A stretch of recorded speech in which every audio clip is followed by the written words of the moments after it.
छात्रों का तहे दिल से स्वागत करता हूँ। इसी प्रकार आज के इस राष्ट्रीय वेबिनार के लिए उपस्थित श्री शिवाजी कॉलेज के प्रधानाचार्य doctor SM. Warkade sir, Sharadrao Pawar college के प्रधानाचार्य डॉक्टर संजय कुमार सिंह सर और प्रिंसिपल अरुणराव कलोडे महाविद्यालय नागपुर के डॉक्टर प्रधानाचार्य डॉक्टर डी.आर. सातपुते सर, इन सभी का मैं स्वागत करता हूं। और आज के एक दिवसीय राष्ट्रीय वेबिनार के लिए प्रमुख अतिथि के तौर पर उपस्थित राष्ट्रसंत तुकडोजी महाराज नागपुर विश्वविद्यालय के इतिहास विभाग के professor doctor Shyamrao Korti sir और आज के प्रमुख वक्ता के तौर पर उपस्थित लवली प्रोफेशनल यूनिवर्सिटी की डॉक्टर मुनमुन मंडल मैडम और दूसरे वक्ता हेरिटेज फाउंडेशन के डायरेक्टर श्री भुजंग बोबड़े सर, इन सभी का आज के इस राष्ट्रीय वेबिनार में स्वागत करता हूँ।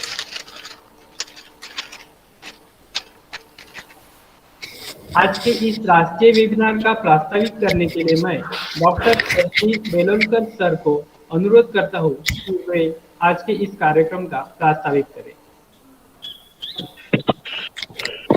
नमस्कार सर। नमस्कार सर। बल्कि सर आवाज येत आहे? हो सर, आवाज येत आहे। इतिहास विभाग शिवाजी महाविद्यालय राजुरा, चंद्रराव पवार महाविद्यालय गडचांदूर, प्रिंसिपल अरुणराव कलोडे महाविद्यालय नागपुर और हेरिटेज फाउंडेशन जलगांव के संयुक्त ओर से यहाँ पे ऑनलाइन नेशनल वेबिनार का आयोजन होता है। इस नेशनल वेबिनार का विषय हेरिटेज ऑफ इंडिया यह है। इस वेबिनार के रिसोर्स पर्सन हमारे मार्गदर्शिका आदरणीय doctor Munmun Mandal madam, lovely professional university Jalandhar Punjab, सम्माननीय भुजंगराव जी बोबड़े हमारे मार्गदर्शक डायरेक्टर हेरिटेज फाउंडेशन जलगांव। इस वेबिनार चीफ गेस्ट हमारे मित्र, हमारे मार्गदर्शक आरटीएम यूनिवर्सिटी के dean professor doctor Shyam Koreti sir. इस आयोजन की प्रमुख भूमिका जिन्होंने निभाई वो शिवाजी महाविद्यालय के प्राचार्य doctor S M. Warkad sir, Sharadrao Pawar महाविद्यालय के प्राचार्य जिनका आग्रह रहता कि इस प्रकार का वेबिनार का आयोजन होना चाहिए और विद्यार्थियों को, प्राध्यापकों को नया नया ज्ञान होना चाहिए। हमारे महाविद्यालय के dynamic principal doctor Sanjay Kumar Singh sir, Arunrao Kalode महाविद्यालय के प्राचार्य हमारे मार्गदर्शक आदरणीय सातपुते सर। मित्रों, आज का ये नेशनल वेबिनार का जो विषय है, सब्जेक्ट है, ये बहुत ही महत्वपूर्ण है। भारतीय समाज, कला, संस्कृति, परंपरा, ऐतिहासिक मूल्यों का अध्ययन करने के लिए आर्काइव और म्यूजियम का बहुत बड़ा योगदान है।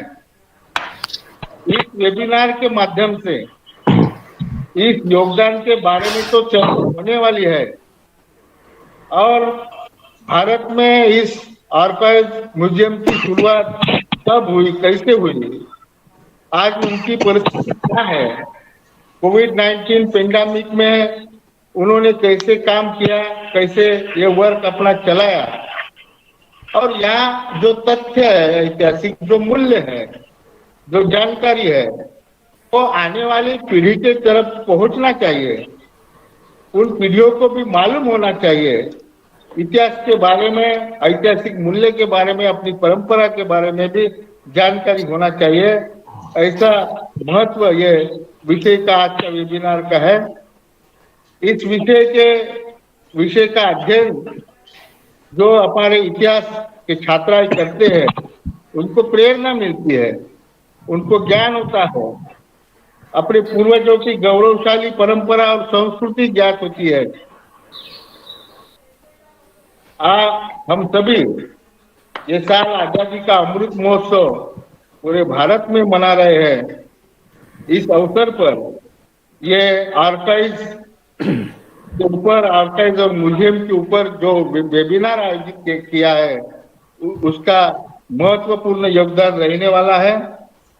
कहा जाता है कि archive record are a small but most valuable part of current record. इस महत्वपूर्ण वेबिनार में हमारे बोबड़े सर यहाँ रिसोर्स पर्सन प्रदर्शन करने वाले हैं। इनसे 2 एनसाइक्लोपीडिया, 21 शोध निबंध और 65 राष्ट्रीय अंतर्राष्ट्रीय रिसर्च पेपर प्रकाशित हुए हैं। और 2020 से दक्षिण पुरातत्व सांस्कृतिक केंद्र हैदराबाद के पुराभिलेखागार वास्तु संग्रहालय के संचालक कार्य करके कार्यरत है। उनकी जानकारी से, उनके ज्ञान से निश्चित तौर पर इस वेबिनार में जो अपन ने सब्जेक्ट रखा है उसके बारे में अपने को जानकारी मिलने वाली है। दूसरे रिसोर्स पर्सन है डॉक्टर मुनमुन मंडल, जिनके 14 नेशनल पेपर, 10 इंटरनेशनल पेपर है, 16 नेशनल पब्लिकेशन है, 2 इंटरनेशनल पब्लिकेशन है। और ये दोनों रिसोर्स पर्सन का इस फील्ड में, आर्काइव और म्यूजियम की फील्ड में बहुत बड़ा योगदान है। उनका जो ज्ञान है वो ज्ञान इस बारे में वो अपने मार्गदर्शन में यहाँ प्रस्तुत करने वाले, जानकारी देने वाले हैं। और मेरी आशा है, अभिलाषा है कि इस वेबिनार के माध्यम से हमारे ज्ञान में, छात्रों के ज्ञान में, और जो पार्टिसिपेंट यहाँ इस वेबिनार में, नेशनल वेबिनार में शामिल हुए हैं, उनको निश्चित तौर से लाभ होगा ऐसी मैं कामना करता हूँ। और सभी महानुभावों का और पार्टिसिपेंट का मैं तहे दिल से यहाँ पे स्वागत और मेरा प्रास्ताविक पर 2 शब्द यहाँ पे मैं समाप्त करता हूँ। धन्यवाद। धन्यवाद सर। आज के इस राष्ट्रीय वेबिनार में श्री शिवाजी कॉलेज राजुरा के प्रधानाचार्य डॉक्टर SM वरखेड़े सर को अपने विचार व्यक्त करने का मैं अनुरोध करता हूँ। डॉक्टर वरखेड़े। भारकट सर यहाँ नहीं है, हमारे महाविद्यालय के उप प्राचार्य। Hello, thank you very much. Can I audible? Hello, yes sir, can I audible? Hello. Yes sir. Thank you very much. Thank you. It's my great privilege to welcome all of you, those who are present on this beautiful and historical seminar, I can say. On behalf of my college and my institutions, first of all, I would like to welcome all the participants, because participants are very important for all of us. And also I welcome the guest, Professor Shyam Koreti sir, Associate Dean, RTM Nagpur University, Nagpur. I also welcome the eminent speaker, Dr. Munmun Mondal, Assistant Professor, Lovely Professional University, Jalandhar, Punjab. I welcome Sri Bhujang Bobade sir, Director, Heritage Foundation, Jalgaon. Also, I welcome the Associate College Principal, Dr. Sanjay Kumar Singh sir, Sharadrao Pawar Arts Commerce College, Gadchandur. I also welcomes Dr. D.R. Satpute sir, Principal Arun Rao Kalonde College, Nagpur. And also I appreciate the idea taken by all the 3 historical history department HODs, Dr. Gurudas Balki sir, Sharad Belokar sir, and Dr. S.P. Bhogekar sir. Actually, being an Indian, it's our duty to save all the historical facts and documents and records. The different aspects and variety of the archival heritage of nation on various subjects and from various culture have been always displayed in the many Indian museums, and it is being viewed by the peoples and researcher of the society. So really today I'm much eager with all the participants to know much more on this newly creative topics chosen by all the 3 history department. Once again, I'm not taking much time between the eminent speakers and also the participants. Once again, on behalf of my college and my institutions, I once again welcome all of you. Thank you. Over. धन्यवाद sir. उसी प्रकार इस राष्ट्रीय webinar में अपने शुभेच्छा पर विचार व्यक्त करने के लिए मैं शरदराव पवार कॉलेज के प्रधानाचार्य डॉक्टर संजय कुमार सिंह सर को अनुरोध करता हूँ।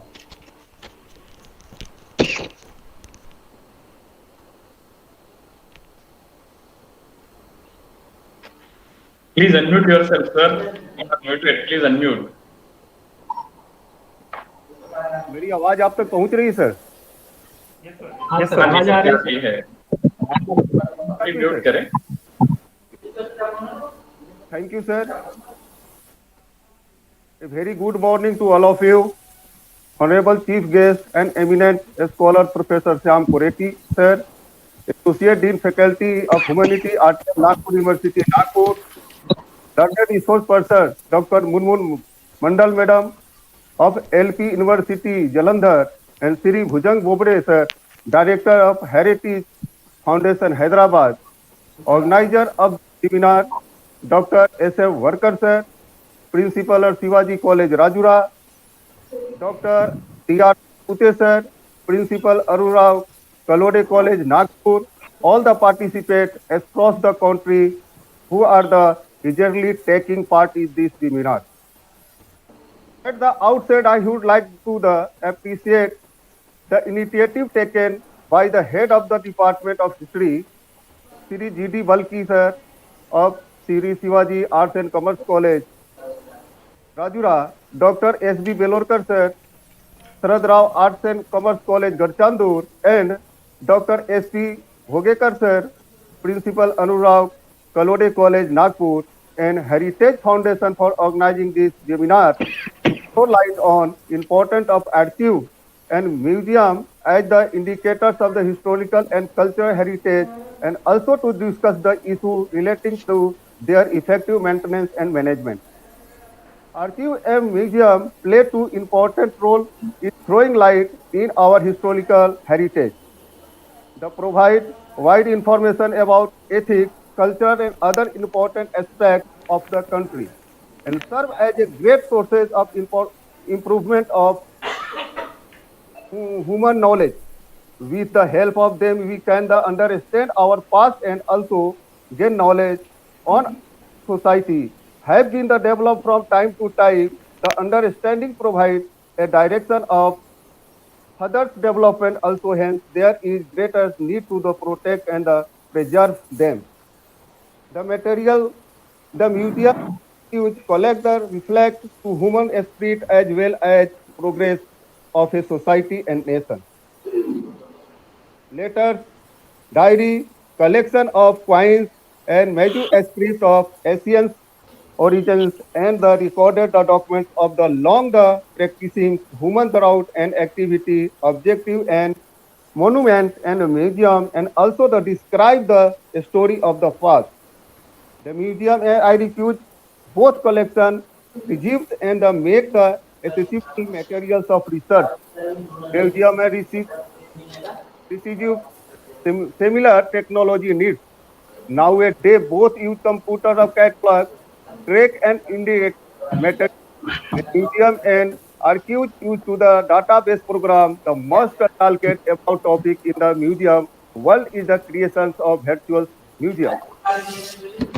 Cultural organization increasing make use of electronic resources of online public catalog, online database, and CD, ROMs is moved to electronic management of archives and reflect by the emergence of digital library. Hence, the archives and museum form a significant part of the nation's information resource and mechanism for their management, and use should be made to the essential part of the national information system. And the institutional mechanism should be development of effect, maintenance of the resource in both the private and government sectors. Systematically and scientific effort that we development of the collecting, the classifying, the cataloging, making and the display of these the materials. The fathers of these two resources depend on to the effectively and the probably and the recognize their potential resources, especially like in India, and the effectively get into the changing trade. I hope that this webinar will address all these issues in the effective management of archive and the museum and also the present workable the suggestion to meet the standards and the digital world in this regard. Thank you very much. Thank you to you. Thank you. धन्यवाद sir. आज के इस राष्ट्रीय webinar में अपने शुभेच्छा पर विचार व्यक्त करने के लिए मैं प्रिंसिपल प्रधानाचार्य डॉक्टर डी.आर. सातपुते सर को अनुरोध करता हूँ। नमस्कार सर्वांना। Shri Shivaji arts commerce and science college Rajura, Sharad Pawar arts commerce college Gadchandur and Principal Arunrao Kalode Mahavidyalaya Nagpur in collaboration with Heritage Foundation jointly organized national level webinar on Archive and Museum Heritage on India। इस आभासी मंच पर विराजमान guest of honour हमारे मित्र doctor Shyam Koretti sir, associate dean RT Nagpur university Nagpur, today's resource person doctor Munmun Mondal, इस आभासी मंच पर विराजमान हमारे मित्र doctor Warkad principal Shri Shivaji college Rajura, हमारे मित्र doctor Sanjay Kumar Singh principal Sharad Pawar college Gadchandur, और तीनों कॉलेज के एचओडी, हिस्ट्री डिपार्टमेंट के HOD Balki sir, Belorkar sir and Bhogekar sir. इतना अच्छा टॉपिक आपने चुना और हमारे विद्यार्थियों को इस टॉपिक का महत्व और ऐतिहासिक जो देन है इंडिया की, उसके बारे में ये टॉपिक चुन के आपने बहुत अच्छा काम किया। आप सभी का अभिनंदन। मैं ज़्यादा वक्त न लेते हुए इतने जो अपने फील्ड में, हिस्ट्री के फील्ड में नामांकित, जिनका बहुत बड़ा नाम है, ऐसे हमारे कोरेट्टी सर यहाँ बैठे हुए हैं। उसी प्रकार डॉक्टर मुनमुन मोंडल मैडम यहाँ बैठी हुई है, जो कि अपने फील्ड में, हिस्ट्री इस फील्ड में बहुत ही इनका नाम है। उनके शब्द सुनने के लिए आप सभी आतुर हुए होंगे। इस वेबिनार के माध्यम से आपके ज्ञान में निश्चित स्वरूप से डेफिनेटली वृद्धि होगी, और इस सभी मान्यवरों का मैं तहे दिल से शुक्रिया अदा करता हूँ, आपका अभिनंदन करता हूँ, और यहाँ सभी पार्टिसिपेंट का मैं शुभेच्छा देते हुए मेरे 2 शब्द समाप्त करता हूँ। धन्यवाद। Thank you. धन्यवाद सर। आज के इस राष्ट्रीय वेबिनार को प्रमुख अतिथि के तौर पर राष्ट्रसंत तुकडोजी महाराज नागपुर विश्वविद्यालय इतिहास विभाग के प्रोफेसर श्यामराव कोरेट्टी सर उपस्थित हुए। उनका मैं तहे दिल से स्वागत करता हूँ। डॉक्टर कोरेट्टी सर यह राष्ट्रसंत तुकडोजी महाराज नागपुर विश्वविद्यालय के इतिहास विभाग के प्रोफेसर पद पर कार्यरत है। सर मानवीय शास्त्र शाखा के एसोसिएट डीन है। Sir foreign student adviser committee के मुखिया है और नागपुर विश्वविद्यालय के बोर्ड ऑफ स्टडीज के चेयरमैन है। सर ने अपनी आचार्य पदवी social culture history of the Gondas and Madhya Pradesh इस विषय पर की है। सर ने अभी तक 6 बुक्स लिखे हैं और उनके मार्गदर्शन में 7 संशोधनकर्ता ने आचार्य पदवी प्राप्त की है। मैं डॉक्टर कोरेट्टी सर से अनुरोध करता हूँ कि वे अपने विचार प्रस्तुत करें। Okay, thank you very much, Sachin. At the outset, I am equally thankful to all the principals, my dear friends, and today's resource person, Shree Bhobreji from Jalgaon. I am also thankful to everyone who is present on this online platform. Definitely, that I would like to thank Mr. Varkad sir, Dr. Varkad sir, and thereafter was the Sanjay Kumar Singh sir. And recently we had another program with Dr. Satpute sir. Once again, I thank you all, sir, for inviting me on this such a auspicious day of this national webinar. Of course, that this topic is very much important, like archives and museum heritage of India. This definitely the resource persons like Munmun Mandal ma'am, she will definitely guide you all on this topic, and therefore I am not going to touch in detail about this subject, but I just would like to give my best wishes to this program. And at this outset, that I would like to add a few things, at least for 5 to 6 minutes, so that this webinar can carry on. Yeah, but I know it's very important kind of the topic, where today that in the whole the world that new kind of the histories are going to be written down, where that the memories are very much important, where that the history of the memory, that is most of the times it becomes nowadays the prominent kind of the trained and the approach towards writing the 21st century history.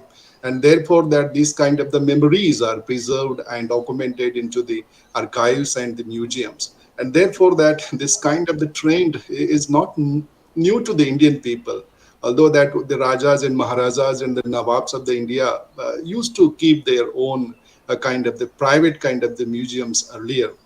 But we find that the as that the arrival of the Britishers, they have found a lot many kind of the artifacts, or we could say the several kinds of the antiquities in India after their arrival, and they have collected them and kept into certain kind of the museums which have been started in 1875 onwards from the Calcutta itself.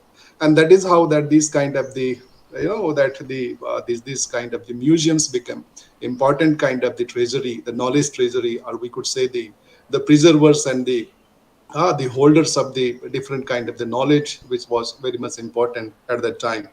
And therefore that these kind of the museums and archives are always actually the centers of the knowledge, and the several kind of the people used to visit for different kinds of the purposes. Like we know that the researchers used to visit the museums and archives, the students used to visit these kind of the centers. Not only that one, but even the common people used to visit the museums and the archives, because what these people wanted to know, everyone wanted to know something different. The students go there for some kind of the amusement, some kind of the education, some kind of the curiosity. The common man wanted to know that where his roots were, what kind of the predecessors were there, and therefore that they used to go and visit these kind of the archives and the museums. And certainly therefore that there are several kinds of the archives in India. Archives or the museums are described like the art museums we have, like in Calcutta also, Sudesh Museum of the Art, National Gallery of Art, Modern Art in New Delhi. So such kind of the art museums are also present in the country. Not only that one, but the cropped museums are also there. The best example of the cropped museum is the Pragati Maidan, New Delhi, where every year that you will find that how the exhibitions are conducted, and the practical kind of the skill to the people. And not only that one, but that becomes the earning source of the people or the craftsmen of the country also. Likewise, that there are certain kinds of the children museum also in the country, like Bal Bhavan and International Dolls Museum at Delhi. So these kind of the museums give some kind of the amusement, and at the same time they also delivered some kind of the knowledge to the new generation kind of the people. Apart from these museums, that we do have the defense museums also, like the National Defense Academy Museum at Pune. We have Air Force Museum, Palam, New Delhi. So these kind of the museums are also having a different kind of the significance. Not only that one, but there are several other kind of the museums, like on certain kind of the memorial kind of the museums, like Gandhi Memorial Museum and the Nehru Memorial Museum in New Delhi. So what is the cause behind keeping such kind of the structure and availability of the such kind of the places in the country? Naturally, they are the carriers of our culture and traditional kind of the knowledge to the new generation. And therefore, while visiting that places does not mean that you will get only the entertainment, but the purpose behind such kind of the museums and the archives is that you will be enhanced with certain kind of the knowledge, and that will definitely guide you that what kind of the past you had. And this is how that these kind of the archives and museums are very important kind of the piece of the structures in the country. They are the symbols of the culture, they are the symbols of knowledge, they are the treasurers of the knowledge also. And therefore that the importance and the significance to these kind of the structures is too much. Because that simply reading the books doesn't mean that you will get a certain kind of the knowledge. It is beyond your imagination, that you cannot while reading the book, you cannot imagine the Taj Mahal. But when you will see it, definitely you will know that, yeah, this kind of the structure was there. The beauty that the Taj Mahal is having was something beyond the imagination of the common people. And therefore, that when you will go to the museums, you will see the artifacts, you will see the paintings, you will see the textiles that were used, you will see the jewelry within your naked eyes, and that definitely at that moment you will feel like, that when you will visualize actually with your own experience, at that time you will realize that what kind of the things and the facts and the artifacts have been used once upon a time by your forefathers. And that's why that these kind of the art galleries, these kind of the museums and archives are the very much important kind of the aspects. And therefore that we do have such kind of the museums, and not only that one but the archives also, because the responsibility of these archives is to transfer the knowledge from one generation to another. And they used to preserve, document the different kinds of the documents which may be useful for the administrator, which may be useful for the research scholar, which may be useful for the new generation student, and which may be useful for the several other kind of the freelancer kind of the people who wanted to study on certain kind of the aspect.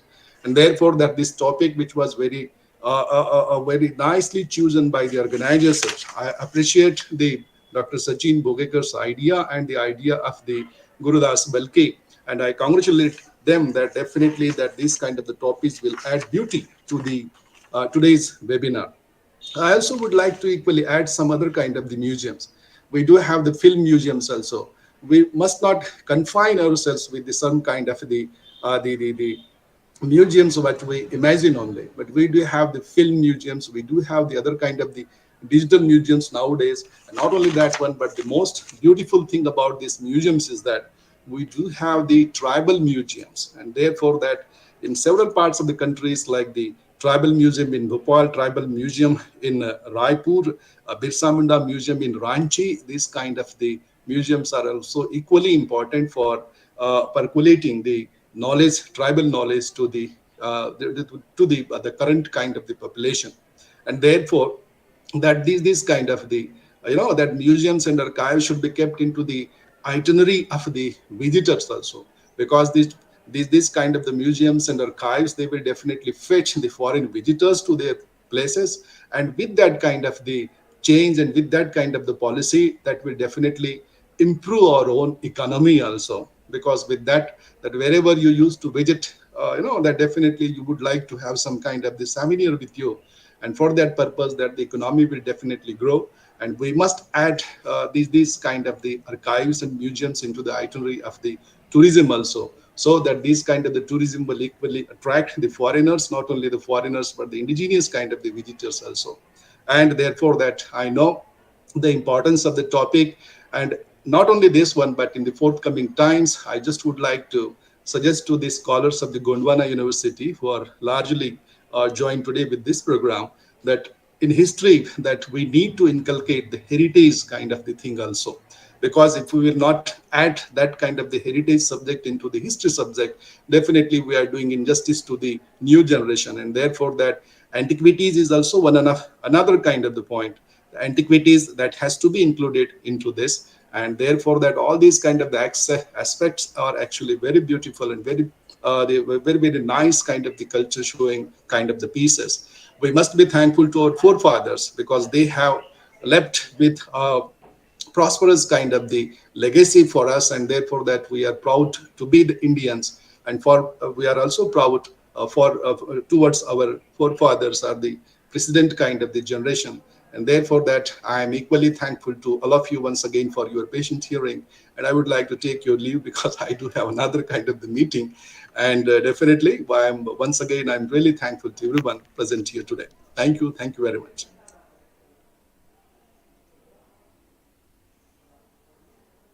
Sir, please unmute yourself. Sachin Bogekar, sir, you are muted. Please unmute yourself. No, sir, you are not audible. Please unmute. Yes, now okay. धन्यवाद sir, आपने इतिहास में archives और museum क्या importance है ये आपने बताया। आज के इस राष्ट्रीय वेबिनार में मुख्य वक्ता के तौर पर डॉक्टर मुनमुन मंडल मैडम उपस्थित हुए। मैडम का मैं आज की राष्ट्रीय वेबिनार में स्वागत करता हूँ। Doctor Munmun Mandal madam assistant professor department of history के school of humanities lovely professional university Jalandhar Punjab में कार्यरत है। मैडम का पीएचडी का टॉपिक है a study on historical archaeological material from department of archaeology और उनकी पोस्ट डॉक्टरेट फेलोशिप मिली है। उनकी पोस्ट डॉक्टरेट फेलोशिप का टॉपिक है social culture life as reflect in Kushana territory art of Bengal. यह है मैडम के 16 नेशनल पब्लिकेशन हुए और दो नेशनल पब्लिकेशन हुए। मैं डॉक्टर मुनमुन मंडल मैडम से अनुरोध करता हूँ कि वो अपने विचार प्रस्तुत करें। डॉक्टर मंडल मुन। Yeah, good morning to all of you. First, I express my sincere thanks first to all the history departments, Shree Shivaji College, Arts, Commerce and Science, Sharadrao Pawar Arts, Commerce College, and Principal Arun Rao Kaldeo College, Nagpur. I express my sincere thanks to all of you for giving me such opportunity, and my special thanks goes to, I think, Bovade sir. I know him almost for more than 5-6 years. So, I mean, we are working in the same field, so we are interconnected in this field. So, with this note, I would like to start my topic.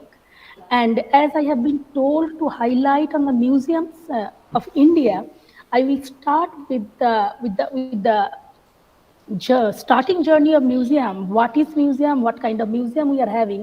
And in the first part, I would like to throw some lights on the international museums we are having across the globe. Because what just Associate Dean Sir has just expressed, there are several kinds of museum. Some are, I mean, memorial museums are there, tribal museums are there. I'm not going to discuss on that categories because we do not know, I mean, different kind of museums what we are already having. So keeping the things in mind, today's my topic is regarding the museums, important museum across the globe as well as India. So I think, sir, I can share my screen. Yes, please. Yes, sir.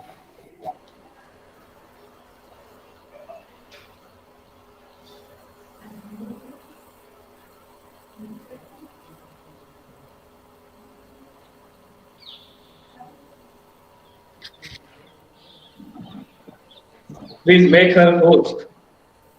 Yeah, it's not working. Yeah. I mean, please make her host. Keep her account as co-host. Yeah. She can present. Govekar sir, madam को co-host बनाइए, या बल्कि sir जो भी वहां से control कर रहे हैं। जी सर। co-host बनाइए। आप उनके अकाउंट पर राइट में 3 डॉट दिखाई दे रहे होंगे, तो क्लिक करके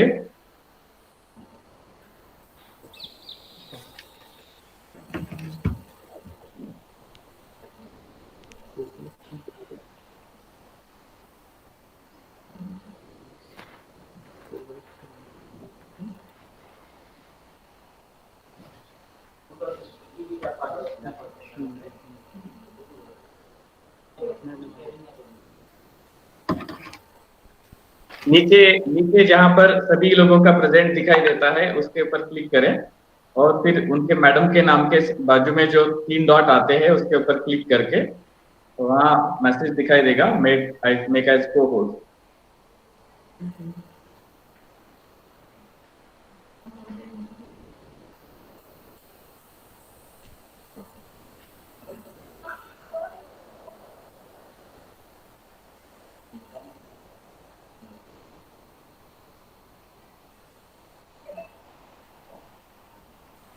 भोगेकर सर आवाज येतोय का माझा आपल्याला?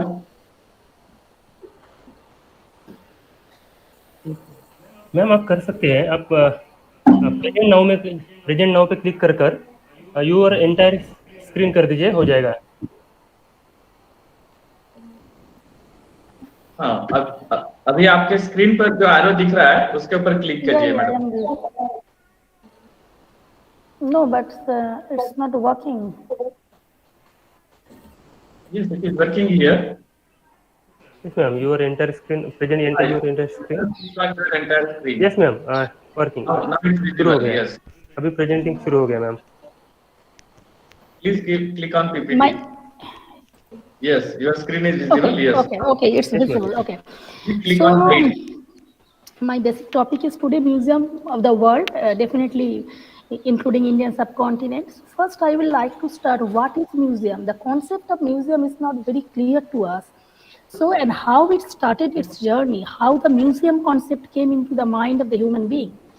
Basically, museum is an institution that houses and cares and display the objects. Now, what kind of object they display? What kind of objects they care for? Those objects which are culturally, artistically, historically, and scientifically extremely important. And the word museum, it has a very classical origin. If we go back to our ancient time, basically we will see the Greek word, the term museum came from a Greek word that is museum, that means a shrine of muses. Muses, that the muses means the Greek god. There were 9 muses according to the classical text, and these muses, they were designated as a philosophical institution or a place of contemplation. Okay, so the modern term of museum is in the Latin derivation of the Greek word that museum. So it was widely used in Roman time as a philosophical discussion place. Here in this tablet, you can see the 9 muses. The classical, according to the classical Greek mythology, these are the 9 muses. Are basically they are the goddesses of the arts and sciences, making them perfect patron for the knowledge of this institution, any kind of institution, which are, I mean, generating knowledge. Okay. Now, if we go back to the antiquity of museum, so we can see that how it started that in Babylonian time, in ancient Babylon, Princess Enigadi, the daughter of the Nebuchadnezzar, who ruled in the Neo-Babylonian Empire in 6th century BC, basically she collected and even curated Mesopotamian artifacts with origin spanning from 1,500 years. And actually, she was collecting these things, she was preserving, she is curating, she was storing this in a room. After so many years later, in 1925, when Leonard Woolley, we all are accustomed with these words, especially the archaeologists and historians and museologists. When Leonard Woolley found these specimens, after noticing that the objects which range from inscribed clay tablet to figurative sculpture fragments were organized and even labeled with notes on their provinces from where they were found. I mean, it is very striking. Almost in 6th century BC, I mean, we can't imagine how the princess did it. So Leonard Woolley, he deduced that he had stumbled upon the world's oldest museum. And with this is the cabinet of curiosities. Basically, in the earlier days, I mean, the way museum started its journey, it was like a room, a cabinet, where the important things, important objects people used to collect and used to deposit it. Okay, so this way, this room was known as the cabinet of curiosities. And this is the earliest journey of museum. This is the place from where the today's museum started its journey, from a single room in 16th century. And when I will say, if I'm talking about 16th century, the first university museum, that is Ashmolean Museum of Oxford University, that was the first university museum that was established in 1683. I will discuss that museum later, but I will move from the British Museum so that it will be easier for you to understand. Here, as per ICOM 2007, the museum has been defined as a non-profit permanent institution in the service of society and its development that will be very much open for public, which acquires, the museum will acquire object, conserve object, research as well as communicates and exhibits the tangible and intangible heritage of humanity and its environment for the purpose of education, study, and enjoyment. These three words are extremely important in 21st century because at present day, the main key role of museum has turned, unique way into the education, study, and enjoyment.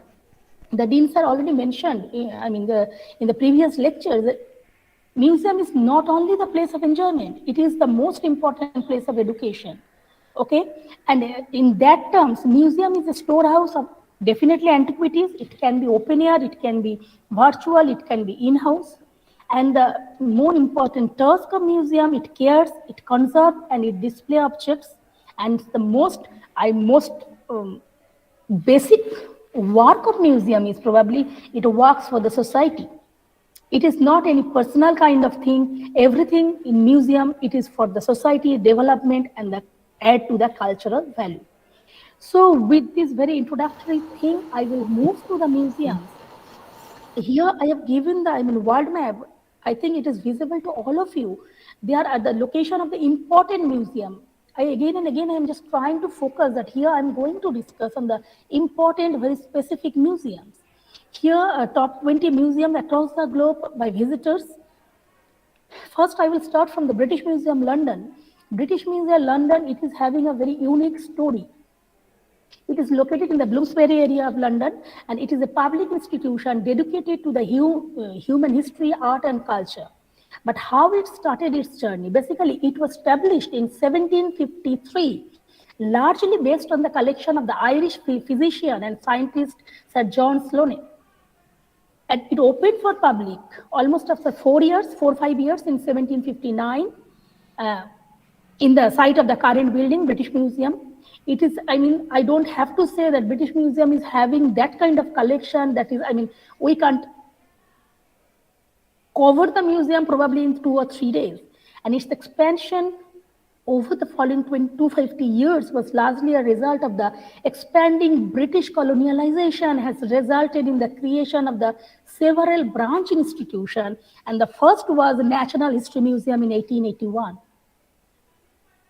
There are several departments. I've given the Egyptian Gallery for image of the Egyptian Gallery, and Department of the Digital Culture, Media, Sports. As with all national museums in UK, it charges no admission fee except the loan exhibitions. Okay. And this way, the journey of British Museum started. It is having more than 50 public galleries across lower, main, and upper floor. All the galleries are numbered. Locations are shown on a free museum map. That is a very important thing. When somebody is entering in a museum, he or she needs a map. Otherwise, how he can move from one place to another place? So all the galleries are freely accessible. Objects are displayed in the wall cases and freestanding cases and on plates. So this is about British Museum. Then I'm moving to the Louvre. Louvre is in Paris. And when we talk about Louvre, France is one of the most visited. Louvre is one of the most visited museums in the world and the third largest in the world. And it is the first, one of the first European museum. Okay, now how it started, the basic of the Louvre is the fortress of the King Philip II, Augustus of France. He built it in 12th century. The most important and famous popular masterpiece of Louvre is probably Mona Lisa, the painting of Leonardo, done by Leonardo da Vinci, and ancient Greek sculptures are there. This is the outer periphery, the image of the Louvre, and it is almost in the heart of Paris on the bank of the river Seine. Now I am not going to the history of Louvre, it will take time. And Louvre is probably the most visited museum. When I was just going through the footfall, 2-3 years back, I have seen Louvre, before pandemic definitely, Louvre was having the most highest rate of footfall after British Museum.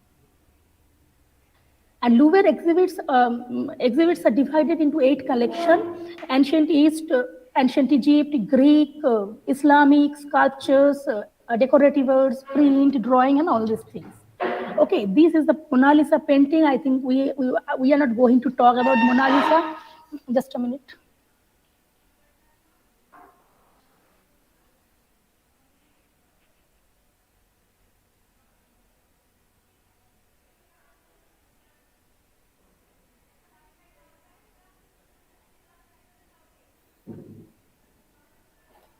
Sorry for the interruption.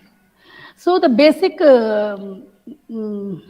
most popular image, I mean, the painting, not image, I've given the image here. The painting is the Mona Lisa, and the most striking scene is night scene of Louvre from the outside. I have already shared these facts that throughout the route you will see the graphics. I mean, it is absolutely digitally and all together it is absolutely beautifully demonstrated museum, this Louvre. 6 major rules that must be followed during a visit of the museum in the halls of the permanent exhibitions that allow to take pictures and shoot at the camera. Okay. Now I am moving to the National Gallery of Art.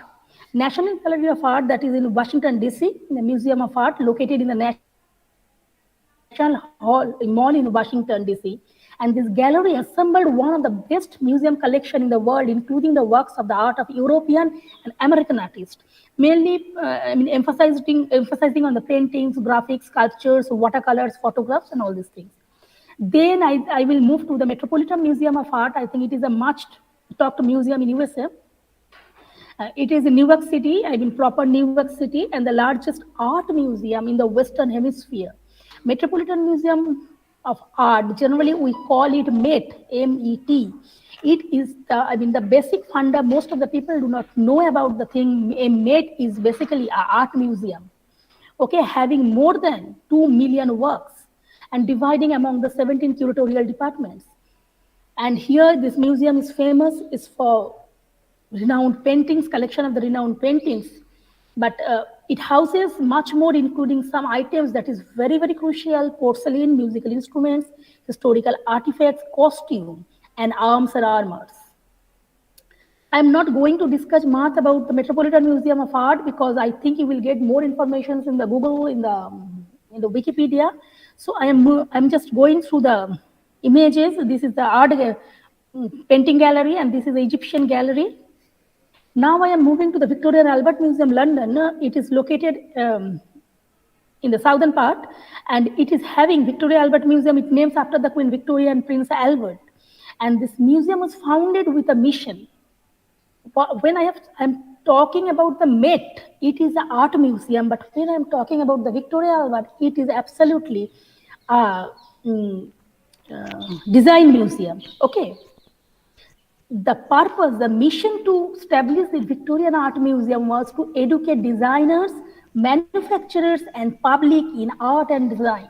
Most of us do not know about the distinction between Met and Victoria Albert. Victoria Albert is definitely designated as a world-class museum, but it is basically an art and design museum, whereas Met is typically an art museum. Okay, and the origins of V&A lie in the Great Exhibition of 1851, the world's first international display of the design and manufacturing. Then I'm moving to the Prado Museum that is in Madrid, Spain. And this is the largest museum in Spain, housing the world's richest and more comprehensive collection of Spanish paintings, sculptures, and decorative art. Basically, Prado is famous for its painting and decorative arts. Okay, and mostly, especially the Indian and Flemish art. Then I'm moving, these are the galleries of the Prado Museum. Here you can see how beautifully they have displayed the paintings, the display techniques, the lightings, the labelings with the objects. I mean, that is tremendously rich in this Prado Museum. And then I am moving to the Ashmolean Museum. As it is a university museum, I was happy enough to be there in Ashmolean Museum when I was doing my postdoctoral work in Oxford University. And Ashmolean Museum is something very, very close to our heart because it is having one of the most famous Bengal Chandrapur Yakshi figure in Ashmolean Museum. It is housed in Ashmolean Museum. And this museum, Ashmolean, it was founded in 1656. 1683. Basically, Elias Ashmole, he donated the contents of his wonder room to Oxford University and forming the basic of the Ashmolean Museum. And when Ashmole, he donated the thing, basically he inherited his father's collection and added this many specimens to his travels. So these are some of the collections of the Ashmolean museums. So with this, I will complete the international museums and I will move to the Indian museums. And I have divided for our better understanding the Indian museum into four categories. Categories in terms of geographical location. Because I'm not going to discuss about the categories, it will be a huge, vast topic. So I am just going to show light on the important museum of the north, south, east, and western part. Okay. In north, I think. If we start from Jammu and Kashmir, if we talk about the important museum that is Sri Pratap Singh Museum, commonly we know is SPS Museum. It is located in Srinagar, Jammu and Kashmir. And it is very striking to know that how it formed. It is not always necessary that museum will be formed by a very, very academician, a very academic person or very rich person. The concept of the SPS Museum in 1889, a proposal for the foundation of Archaeology Museum in the Indian city of Srinagar was formulated by Amar Singh and S.H. Godmary. Basically, Singh was an officer in the Indian Army, while Godmary was a typical scholar. And they both, produced and submitted a memorandum to the Pratap Singh of Jammu and Kashmir, the then ruler of Srinagar and Amar's elder brother. And Maharaj accepted this proposal, agreed to allow for the establishment of this museum. And the first focus was this museum was going to establish the collection, mostly the artifacts from Jammu, Kashmir, Baltistan, and Gilgit. The museum was located inside a state-owned building just beside the river Jhelum. This is the image of the SPS Museum. This is the interior. It is having beautifully painted walls and the display. Now I am moving to the National Museum, New Delhi. But when we are talking about the National Museum, New Delhi, I think most we are, accustomed with the term, with the museum. But the most important part that we do not know that how the National Museum, New Delhi came into existence.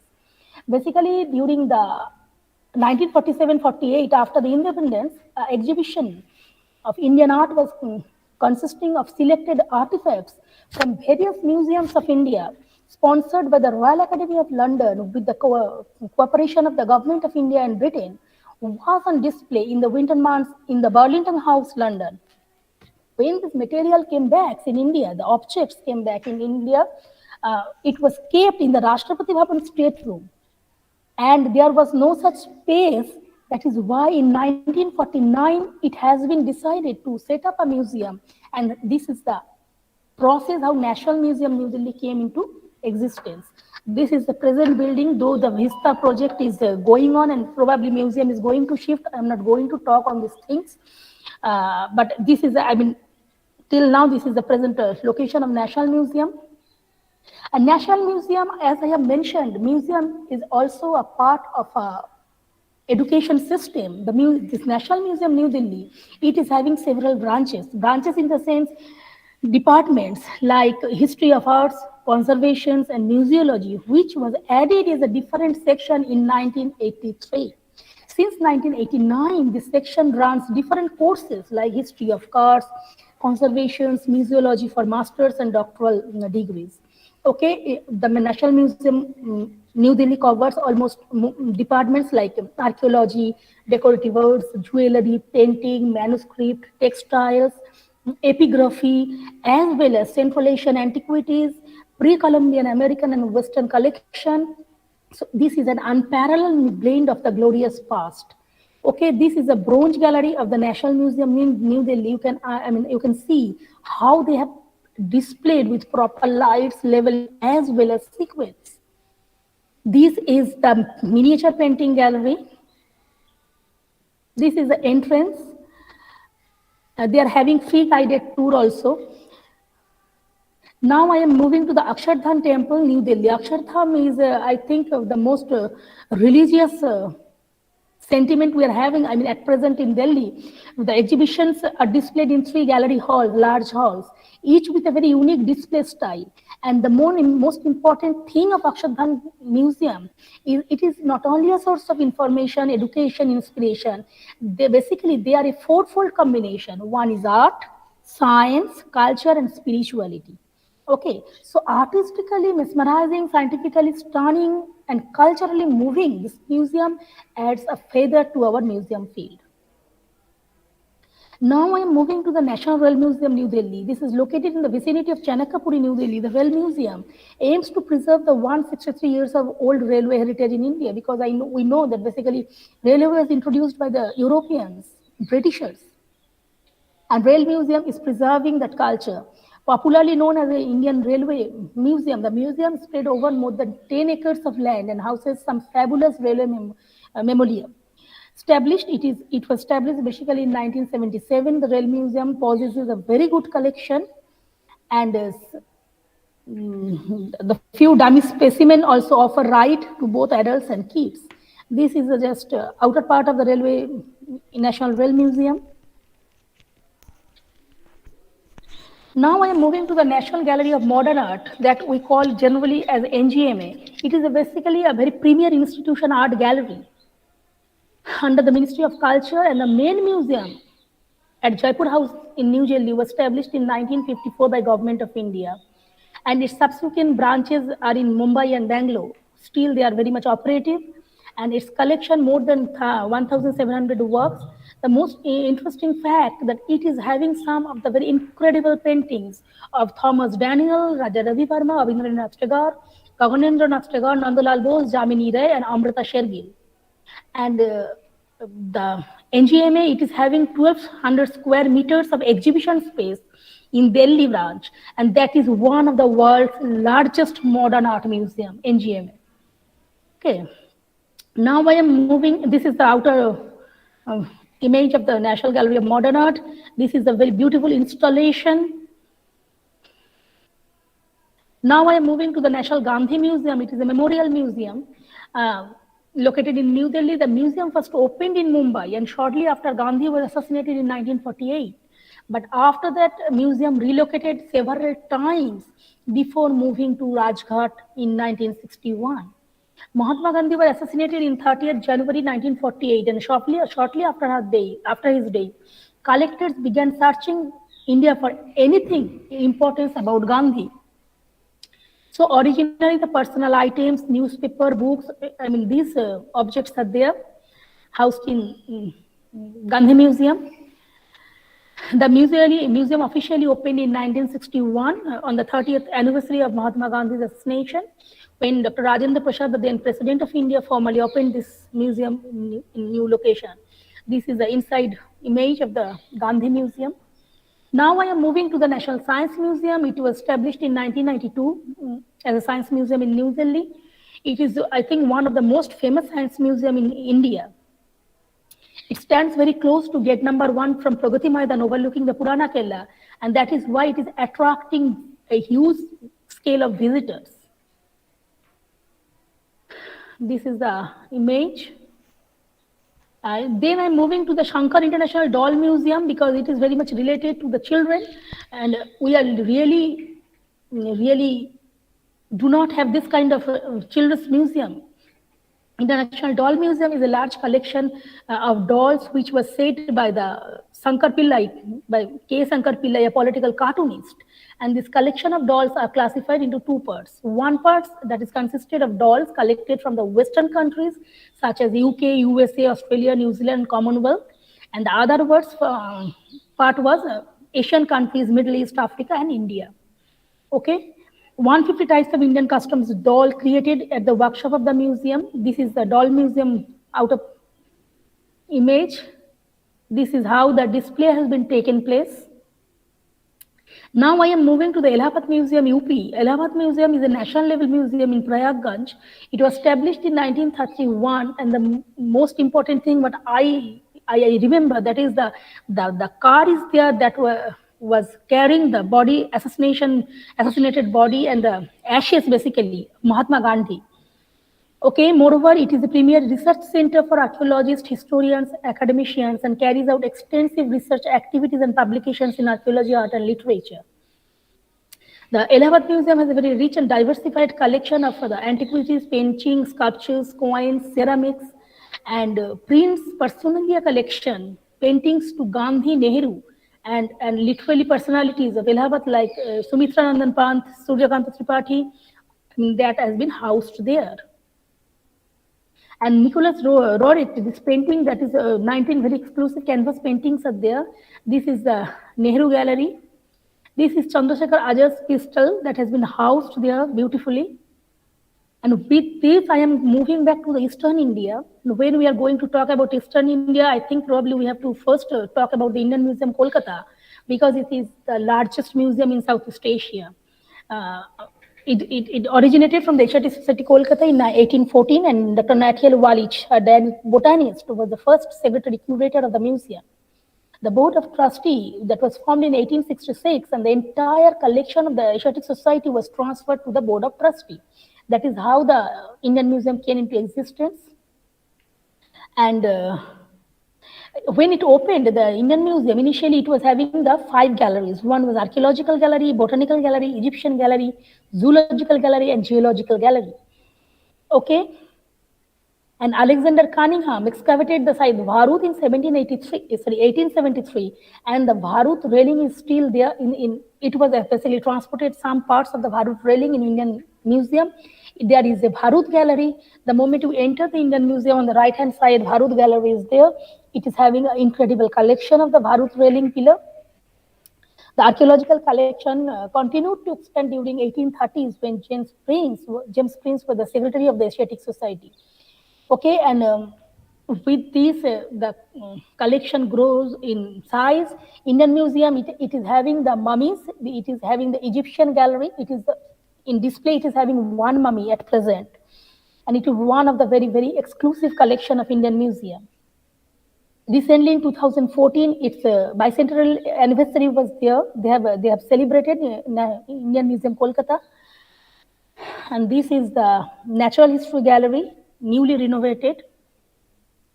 Now I am moving to the Victoria Memorial. Victoria Memorial is, again, it is a memorial museum located in Kolkata, and it was dedicated on the memory of the Queen Victoria, the Empress of India, and it is now turned into a museum under the Ministry of Culture.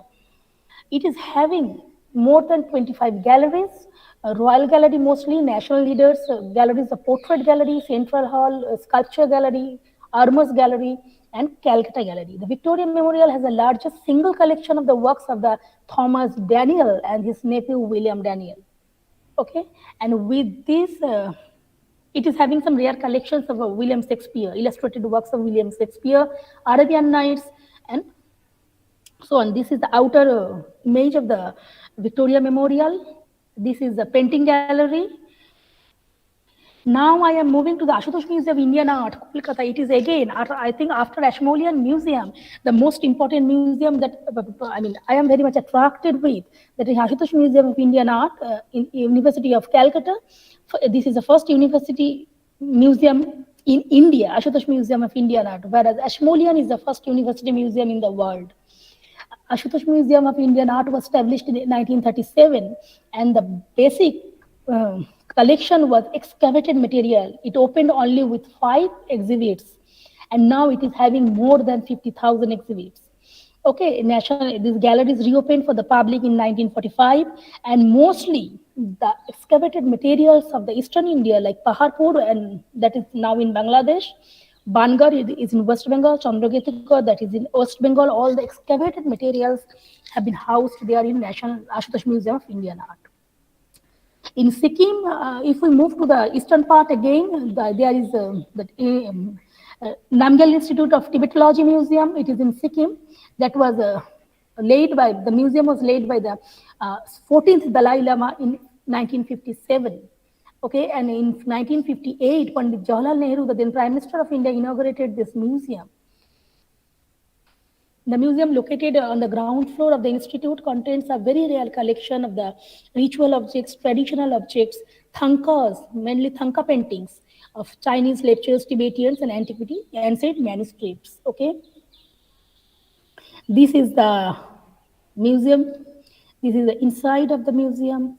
Now I am moving to the Bihar Museum. I think Bihar Museum is at present is the second largest museum in world, in the Eastern India basically. Sorry, not world, in Eastern India. It is located in Patna, partially opened in 2015. And the Children's Museum, the main entrance gate and the orientation theater were the only parts open for the public in 2015.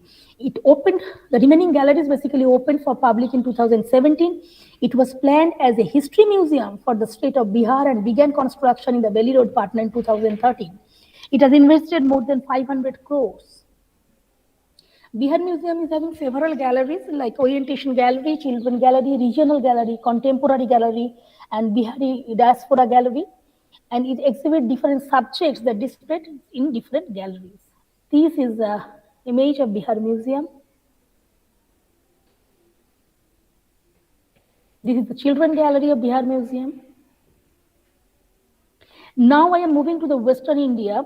When we talk about Western India, I think the most important famous museum is the Albert Hall Museum, Jaipur. Situated at the Ramnivas Garden of Jaipur, Albert Hall Museum is the oldest museum in Rajasthan. It was built in 1876 and initially emphasized to be the concert hall. It resembles the architecture of the Victorian Albert Hall Museum in London. Okay, and Indo-Sassanid architecture have been maintained there is also known as the Government Central Museum. This Albert Hall Museum has an extensive collection of artifacts brought from the different regions of the world that are divided over a grouping of 16 galleries. This is the Albert Hall Museum. This is a night view. Now I am moving to the Calico Museum in Ahmedabad. Sarabhai Foundation galleries comprise the renowned Calico Museum. Calico Museum is mainly famous for the textiles, along with the collections with the sacred bronze images from South India, Jain manuscript, sculptures, objects, Indian miniature paintings, as well as arts. In 1949, the Textile Museum was founded by the Gautam Sarabhai with the assistance of his sister Gira Sarabhai, and was inaugurated by Jawaharlal Nehru, the then India's first Prime Minister. Initially a part of Calico Mills complex in Ahmedabad, the Calico Museum of Textile was shifted in 1982 in the Sahibang premises of Sarabhai Foundation. This is the interior of the Calico Museum. Here we can see how beautifully they have displayed the textile in a very modern way, maintaining the museum rules and ethics. Basically, Calico Museum of Textile discards the sterile atmosphere as well as the fragmented and self-conscious display design of the conventional museum. Then I am moving to the Lakshmi Vilas Palace Museum of Barodara. It is a magnificent residence of the royal family of Barodara, built by the Maharaja Sayajirao Gaikwad in 1890, with the Major Charles Mant as a chief architect. The Committee of Illustrated Educationalists was formed to look after the planning and the piloting the museum's activity. And again, the design of the building is Indo-Saracenic in nature. This museum was purposed to represent the local, regional, national, as well as international culture and civilization. And here we can see it contained a very unique collection of European oil paintings, Indian miniature paintings, sculptures, Japanese art, Chinese art. Museum had various sections like fine arts, industrial art, ethnology, archaeology, botany, zoology, and geology. This is the image of the Lakshmi Vilas Palace. As we can understand, the palace has been converted, part of the palace has been converted into a museum. Definitely it is having a tremendous appeal to the visitors. This is the interior. Now I am moving to the Central India. When we are talking about Central India, I think the Dean sir already mentioned the Open Air Museum. This is the finest museum in India, Open Air Museum, Indira Gandhi Manav Sangrahalaya. Okay, IGRIVS. So this is something, Open Air Museum concept basically came into India from the European countries. Denmark, Norway, Sweden, they are having so many Open Air Museums. And one of the best museum we are having in India, that is Indira Gandhi Manav Sangrahalaya Open Air Museum. It is an anthropology museum located in Bhopal, and they are presenting an integrated story of evolution of man and culture with special reference to India. It is a collage photos of the Manav Sangrahalaya.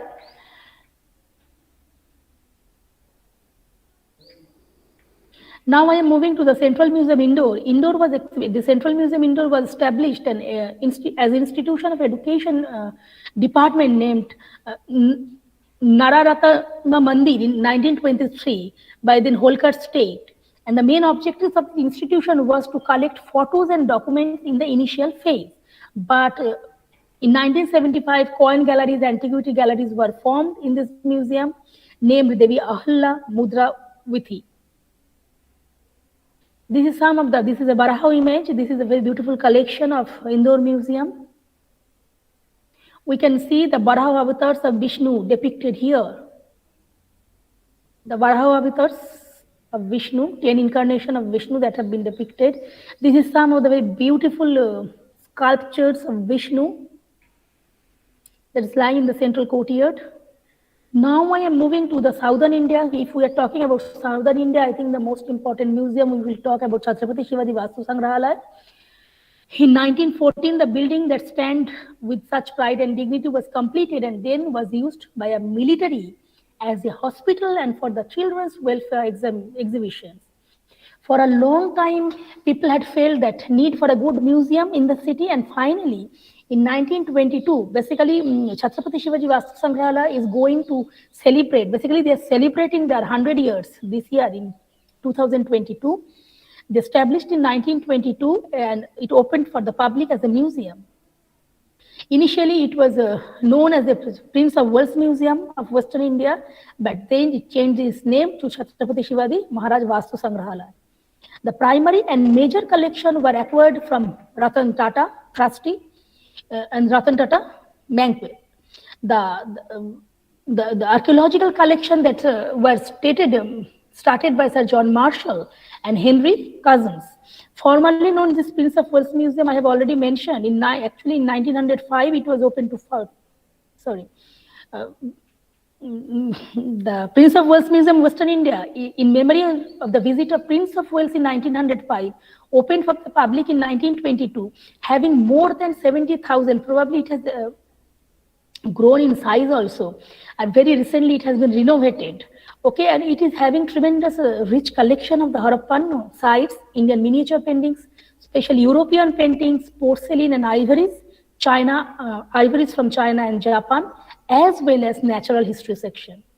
And now I am moving to the Salarjung Museum of Hyderabad. They are having a beautiful collection of the Nawab Mir Yusuf Ali Khan, commonly known as the Salarjung III. In 1914, the Salarjung III, after having the post of Prime Minister of HESH, the Nizam VIII, Nawab Mir Osman Ali Khan devoted his entire life in collection.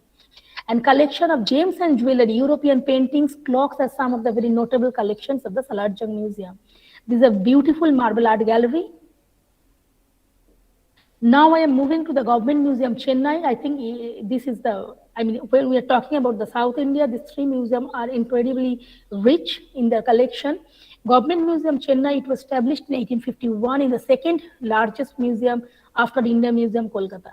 The origin of this collection of 1,100 geological specimens came as a gift from the Madras Library Society to the government in 1851.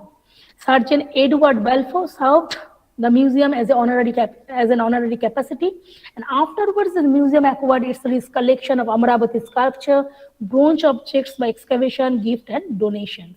This is the outer image of the Chennai Museum. And the last one I think I am going to discuss is the Napier Museum, Thiruvananthapuram. Napier Museum is quite famous. It is an art and natural history museum situated in Thiruvananthapuram in Kerala. The museum was established in 1855, and in 1874 the old museum building was demolished and for the new building was laid, foundation. Okay, the architectural masterpiece was designed by Robert Chisholm and the consulting architect of Madras government, and the construction was completed by 1880. Napier Museum is a landmark in the city with its unique ornamentation and architectural style with Gothic roof and minarets. Again, it is maintaining the Indo-Saracenic structure, okay? And it contains the Sri Chitra Art Gallery, which contains the works of Raja Ravi Varma, Nicholas Doric, and as well as Mughal Empire. The Tanjore art also is a very important collection. And the museum grounds also hold the famous Trivandrum Zoo, which is one of the oldest zoological gardens in India. And with that, I think I am going to conclude my presentation. And I will move to the board.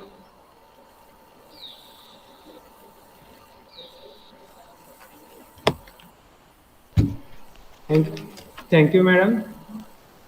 इतिहास सीखने में museum का महत्व और भारत की विरासत समझने के लिए म्यूजियम का महत्व आपने विशद किया और सभी म्यूजियम की जानकारी दी है। धन्यवाद मैडम। और आज के इस राष्ट्रीय वेबिनार के दूसरे वक्ता के तौर पर श्री भुजंग बोबड़े सर उपस्थित हुए हैं। मैं उनका भी स्वागत करता हूँ। आज के Shri Bhujang Ramrao Bobde sir heritage foundation Jadgaon के डायरेक्टर पद पर कार्यरत है। इतिहासकार एवं संग्रहालय तज्ञ है। सर आंध्र प्रदेश शासन के पुराभिलेखागार विभाग में रिसर्च स्कॉलर का कार्य करते समय केंद्र सरकार के सांस्कृतिक विभाग की ओर से चलाए जाने वाले राष्ट्रीय हस्तलिखित संशोधन मिशन में महाराष्ट्र, आंध्र प्रदेश, कर्नाटक, मध्य प्रदेश इन राज्यों में काम करने का अवसर प्राप्त हुआ है। महाराष्ट्र शासन के विविध शैक्षणिक संस्था, शासकीय समिति, बोर्ड ऑफ स्टडी की कमेटी के सर मेंबर रहे हैं। अब तक 2 इंसाइक्लोपीडिया, 21 संशोधन ग्रंथ और 65 राष्ट्रीय एवं अंतर्राष्ट्रीय रिसर्च पेपर प्रकाशित हुए हैं। मैं सर से अनुरोध करता हूँ कि वे अपने विचार प्रस्तुत करें। धन्यवाद, थैंक यू।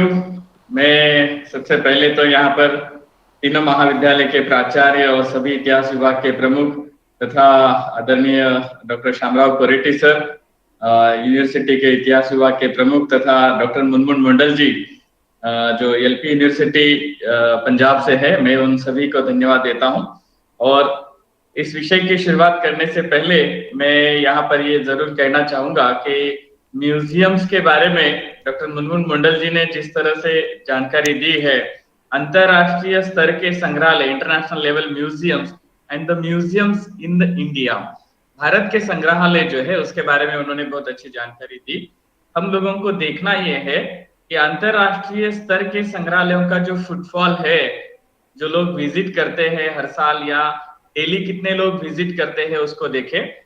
और उससे अगर हम कम से कम ये सीखेंगे कि भारत में और हमारे यहाँ पर पर्टिकुलरली विदर्भ में जो संग्रहालय है, जो म्यूजियम्स है, नागपुर जैसे उपराजधानी के शहर में 5 संग्रहालय है और उसमें से जो 2-3 प्रमुख संग्रहालय है, जिसमें सेंट्रल म्यूजियम जिसे अजब बंगला के नाम से जानते हैं नागपुर में, या अमरावती शहर का पंजाबराव देशमुख मेमोरियल है।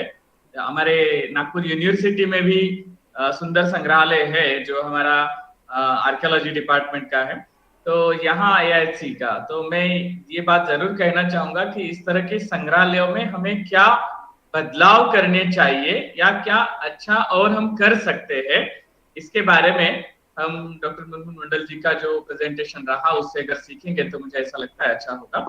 मैं यहाँ पर अपने सेशन की शुरुआत करने जा रहा हूँ, आर्काइवल हेरिटेज ऑफ इंडिया।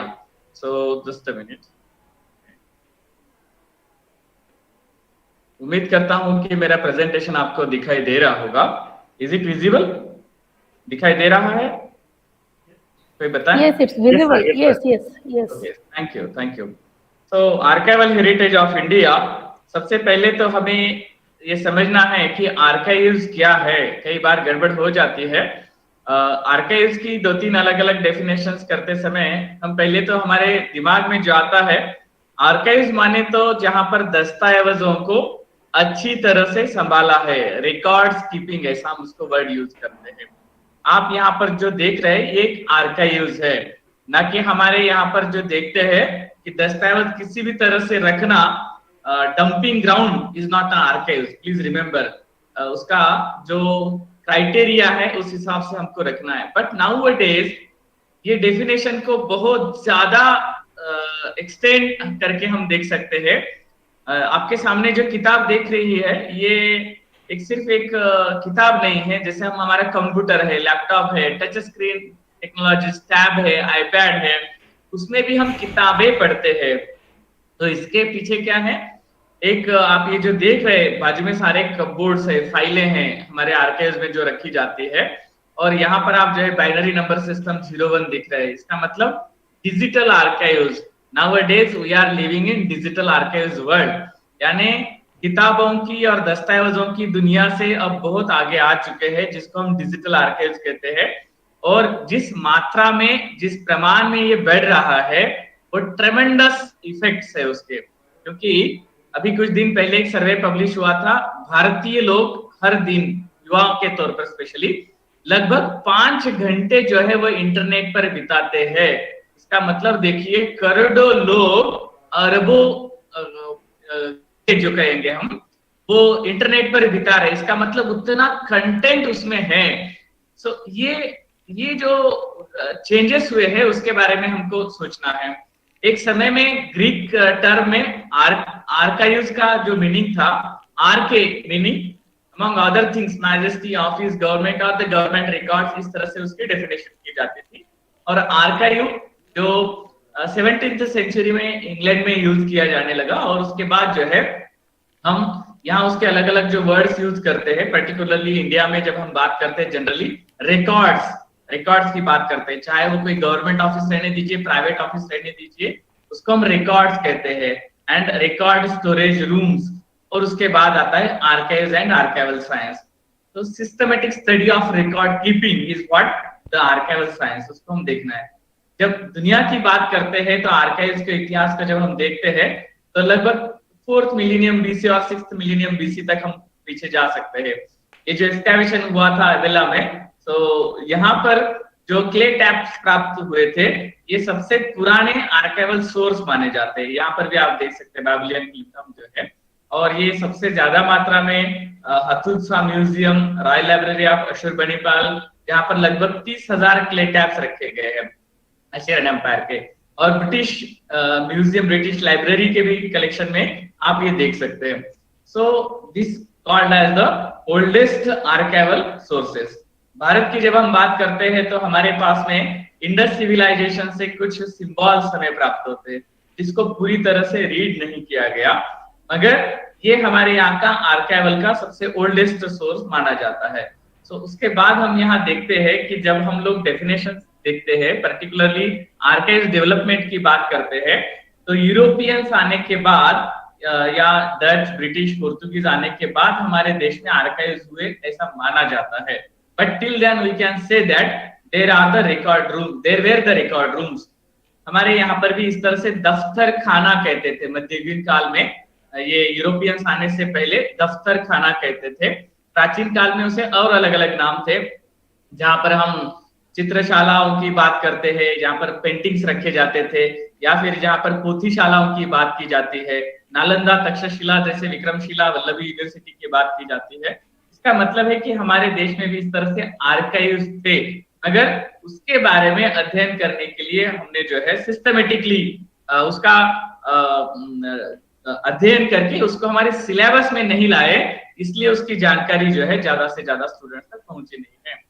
अब जब बात करते हैं वेस्टर्न, जो भी हमारे यहाँ पर जो डच, ब्रिटिश, पोर्तुगीज जो आए, उस समय से जब हम आर्काइव्स की बात करते हैं तो इंडिया का सबसे oldest archives Goa state archive माना जाता है, पंजिम। इसमें अगर किसी को कुछ कहना है तो वो लोग अपनी कमेंट्स बाद में दे सकते हैं।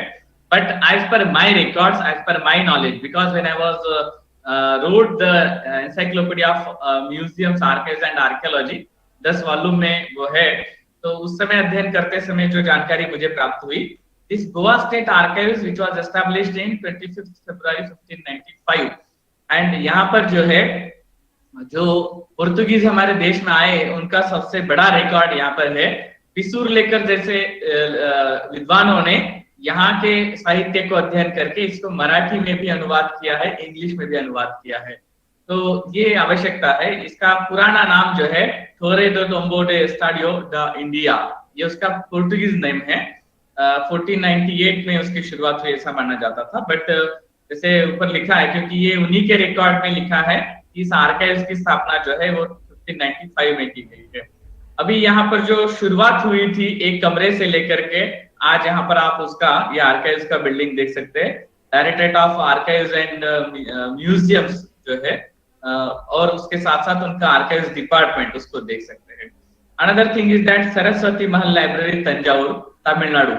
तो ये लगभग 1600 में इसकी स्थापना हुई थी और महाराजा सरफोजी भोसले जो बाद में, मगर शुरुआत तो भोसला इसमें ही हुई है। और यहाँ पर देखते हैं कि लगभग 49,000 volumes and 46,000 manuscripts collection available है। ये उसका बाहरी पार्ट हम देख रहे हैं और इसमें जो लोगों ने विजिट किया, राष्ट्रपति राजेंद्र प्रसाद जी तथा कई सारे स्कॉलर जिन्होंने यहाँ पर विजिट किए, आप यहाँ पर अलग अलग मैन्युस्क्रिप्ट्स कलेक्शन देख सकते हैं। तो इस तरह से हमारे यहाँ पर जो है आर्काइव्स की जब बात करते हैं तो हमारे प्रिंसली स्टेट्स की हमें बात करनी चाहिए, क्योंकि भारत आजाद होने से पहले जो संस्थान हमारे पास थे, तो कई सारे संस्थानों में इस तरह से record keeping, record storage rooms और रिकॉर्ड मैनेजमेंट की बात जो है हम देख सकते हैं। और इसी में से फिर आगे चल करके जो है बंगाल स्टेट आर्काइव्स कोलकाता, जो कंपनी सरकार के इसमें बना हुआ था, और 1891 में GW फॉरेस्ट जो है ये इसके फर्स्ट रिकॉर्ड कीपर बने थे, मगर इसकी शुरुआत जनरल रिकॉर्ड ऑफिस 1820 में हुई है, ये याद रखना है। आज की तारीख में यहाँ पर जो है लगभग जो 16 जो सेक्शंस है, ऑल आर एक्सलेंटली मैनेज्ड, जिसको हम कहेंगे कि रिकॉर्ड कीपिंग का जो साइंस है, record keeping science, archival science जिसको हम कहते हैं, इट्स एन एक्सलेंट देयर। ये उस समय के पुराने फोटोग्राफ्स है जिस समय आर्काइव्स वीक मनाया जाता था। आज भी हमारे इतिहास के अध्यापकों को, प्राध्यापकों को, स्टूडेंट्स को आर्काइव्स वीक कब होता है पता नहीं है, आर्काइव्स डे कब होता है, इंटरनेशनल आर्काइव्स डे कब होता है पता नहीं।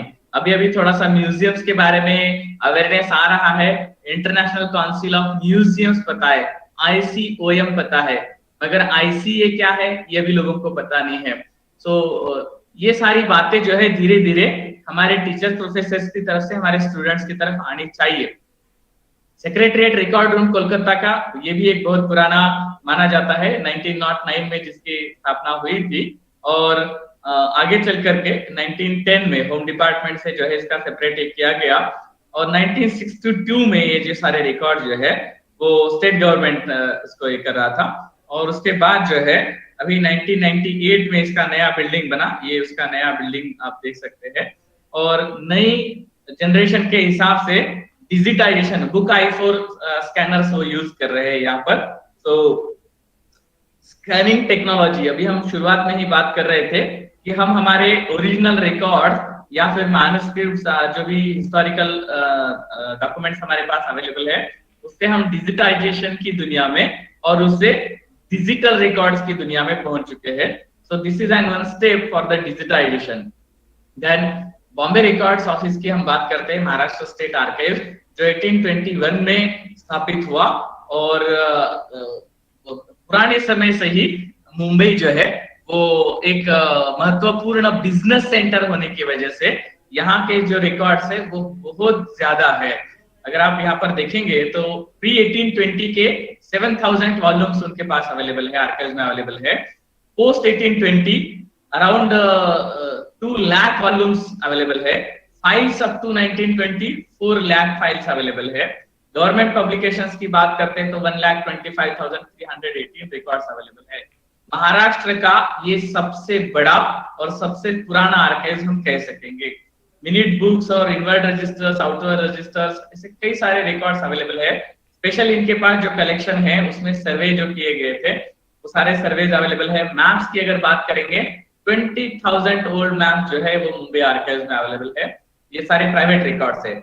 मगर ये बिल्डिंग आप जो देख रहे हैं ये एलिफिंस्टन कॉलेज की बिल्डिंग है, और इसका 4th फ्लोर, एक बिल्डिंग के जो सेक्शन है उसमें एंट्री करने के बाद राइट साइड वाला जो सेक्शन है वो आर्काइव्स के लिए दिया गया है। Very sorry for to say that, but Maharashtra state बन के 60 साल पूरे हो चुके हैं।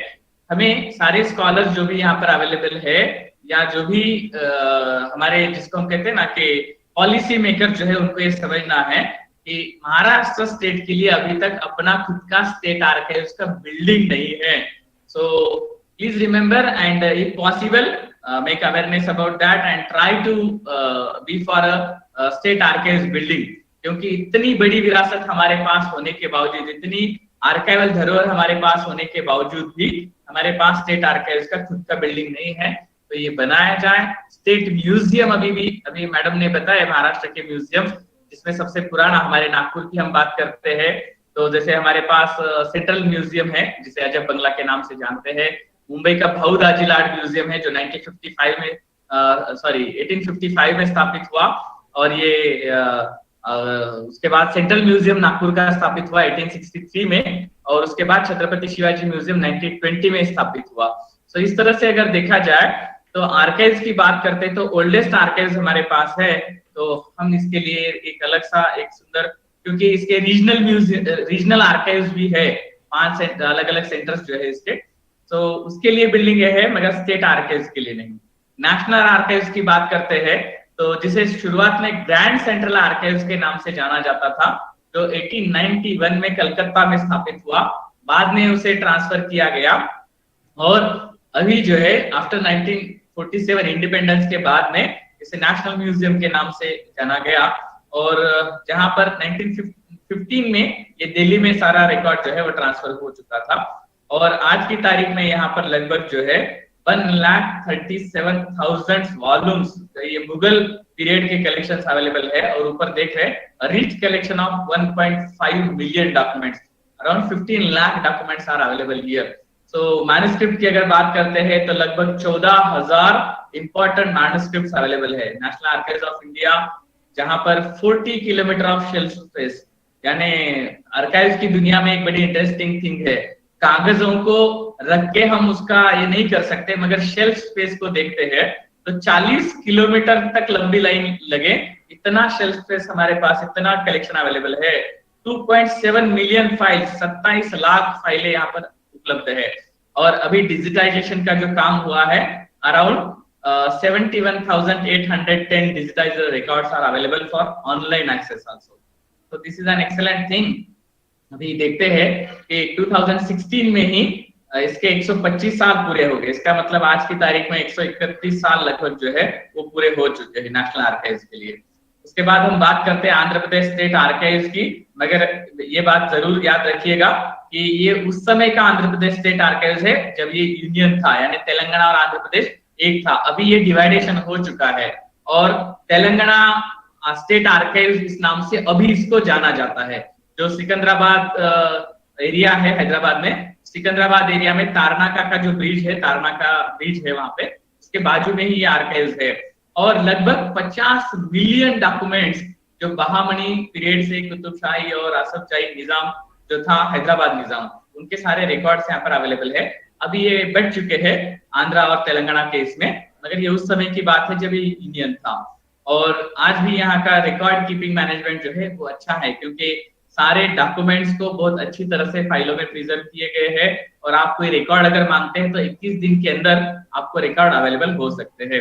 दूसरी एक विशिष्ट बात है कि इंडिया का सबसे पुराना आर्काइव म्यूजियम जिसको हम कहते हैं, the oldest archives museum is available in this Telangana state archives, Tarnaka area, Secunderabad, Hyderabad. Okay, इसको भी याद रखें, जब कभी विजिट करेंगे तो उसको भी देखिएगा। अंदर एंट्री करने के बाद राइट साइड में एक बड़ा हॉल है जिसमें ये म्यूजियम बना हुआ है। देन सेंट्रल सेक्रेटरिएट लाइब्रेरी की हम बात करते हैं, जहां पर लगभग 1891 से रिकॉर्ड को रखा गया है, और ये सारे शास्त्री भवन जो है दिल्ली का यहाँ पर अवेलेबल है, और लगभग 8.5 लाख वॉल्यूम्स यहाँ पर अवेलेबल है। ये सेंट्रल सेक्रेटरिएट लाइब्रेरी को आप देख सकते हैं। कभी अगर आप दिल्ली गए तो शास्त्री भवन में जाने के बाद इस लाइब्रेरी को जरूर विजिट कीजिएगा। It's an excellent collection. अगर जनरल किसी को भी इसमें ऐसा अलाउड नहीं है, after the special permission then you can visit this library. Now the services which are available over here, they are the reprographic services and this acquisition sections, area study divisions, जहां पर 85,000 volumes study के लिए available है। उसके बाद हम भारत में एक विशेष बात देखते हैं, आर्काइव्स हमारे जो पुरावी लेखागार या प्रिंसली स्टेट्स आर्काइव्स की बात करते करते बैंकों की जब हम बात करते हैं तो भारत में पर्टिकुलरली बैंकिंग फील्ड इतना बड़ा देश है, तो हुंडी जिसको हम पहले हुंडी कहते थे, पेडी कहते थे, उसके बाद हम बैंकिंग सिस्टम में आ गए। तो bank of Bengal which is an oldest one 2 June 1806, bank of Bombay 15 April 1840, bank of Madras 1 July 1843, and in 1921 these 3 banks were amalgamated to form the Imperial Bank of India, and then which is called as state bank of India, SBI जिसको हम कहते हैं, उन्होंने अपना archive शुरुआत किया 1955 में। Okay, 1 जुलाई 1955 जब उसको स्टेट बैंक ऑफ इंडिया के नाम से जाना गया। एस्टैब्लिश्ड, एक्चुअली रिकॉर्ड पहले से उन्होंने अच्छे से रखे थे, बट एक प्रॉपर आर्काइव जिसको हम कहते हैं वो रखा। Then you can see the reserve bank of India archives also, और उसके अलग अलग ब्रांचेस भी है। रिजर्व बैंक ऑफ इंडिया के आर्काइव्स के अलग अलग ब्रांचेस है, जिसमें से एक हमारे पूना शहर में है। कभी पूना में विजिट करेंगे तो जरूर उसको भी विजिट कीजिएगा। Doctor Sarvesh Singh is working there as a chief chemist in the archives, and he is a great scholar and ready to give the information, क्योंकि लोगों के पास बहुत कुछ नॉलेज होता है, मगर दूसरों को देने की भी जो है ना वो आदत होनी चाहिए। तो डॉक्टर सर्वेश सिंह जैसे लोग हैं जो इस नॉलेज को सभी तक पहुंचाना चाहते हैं। So whenever you visit Pune, then please visit the reserve bank archives of Pune. Okay, then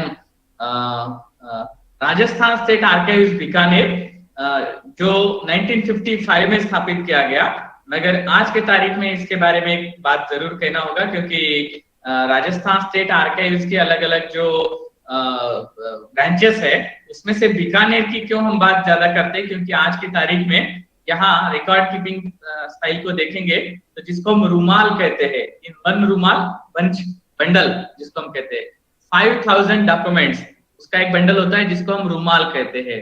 ये आर्काइव्स में ये टर्म यूज किया जाता है, और ये महाराष्ट्र में भी यही टर्म यूज होता है, रूमाल।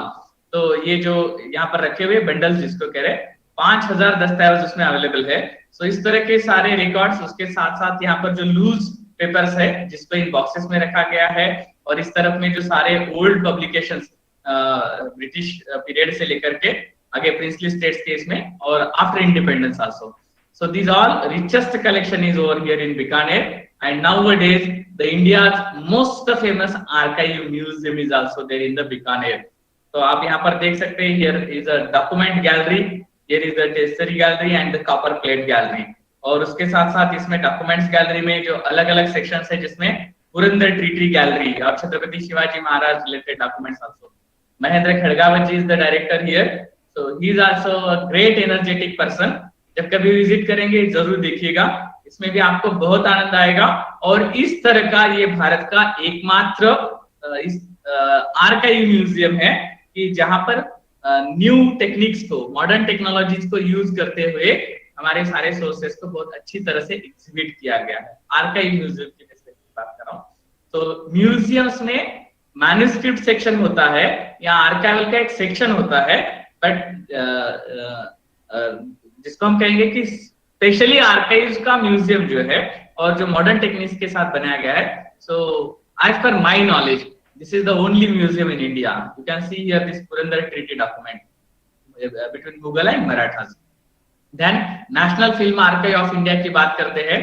पुणे में कभी विजिट किए तो 1964 में ये स्थापित हुआ था, एक तरह का अलग म्यूजियम जिसको हम कहते हैं, सॉरी आर्काइव जिसको हम कहते हैं। Yes, it's including museum also, क्योंकि यहाँ आर्काइव भी है और म्यूजियम भी है। पुणे में कभी ILS लॉ कॉलेज रोड के ऊपर अगर जाते हैं तो राइट साइड में ये बिल्डिंग है, just in front of the Bhandarkar research institute के सामने, थोड़ा सा उसके पहले ही डेक्कन जिमखाना की तरफ जाते समय में। So here there are around 10,000 film, 10,000 books, over 10,000 film scripts and 50,000 photographs. So एक बहुत बड़ा कलेक्शन यहाँ पर अवेलेबल है, और कई सारे DVDs रिकॉर्ड्स अवेलेबल है।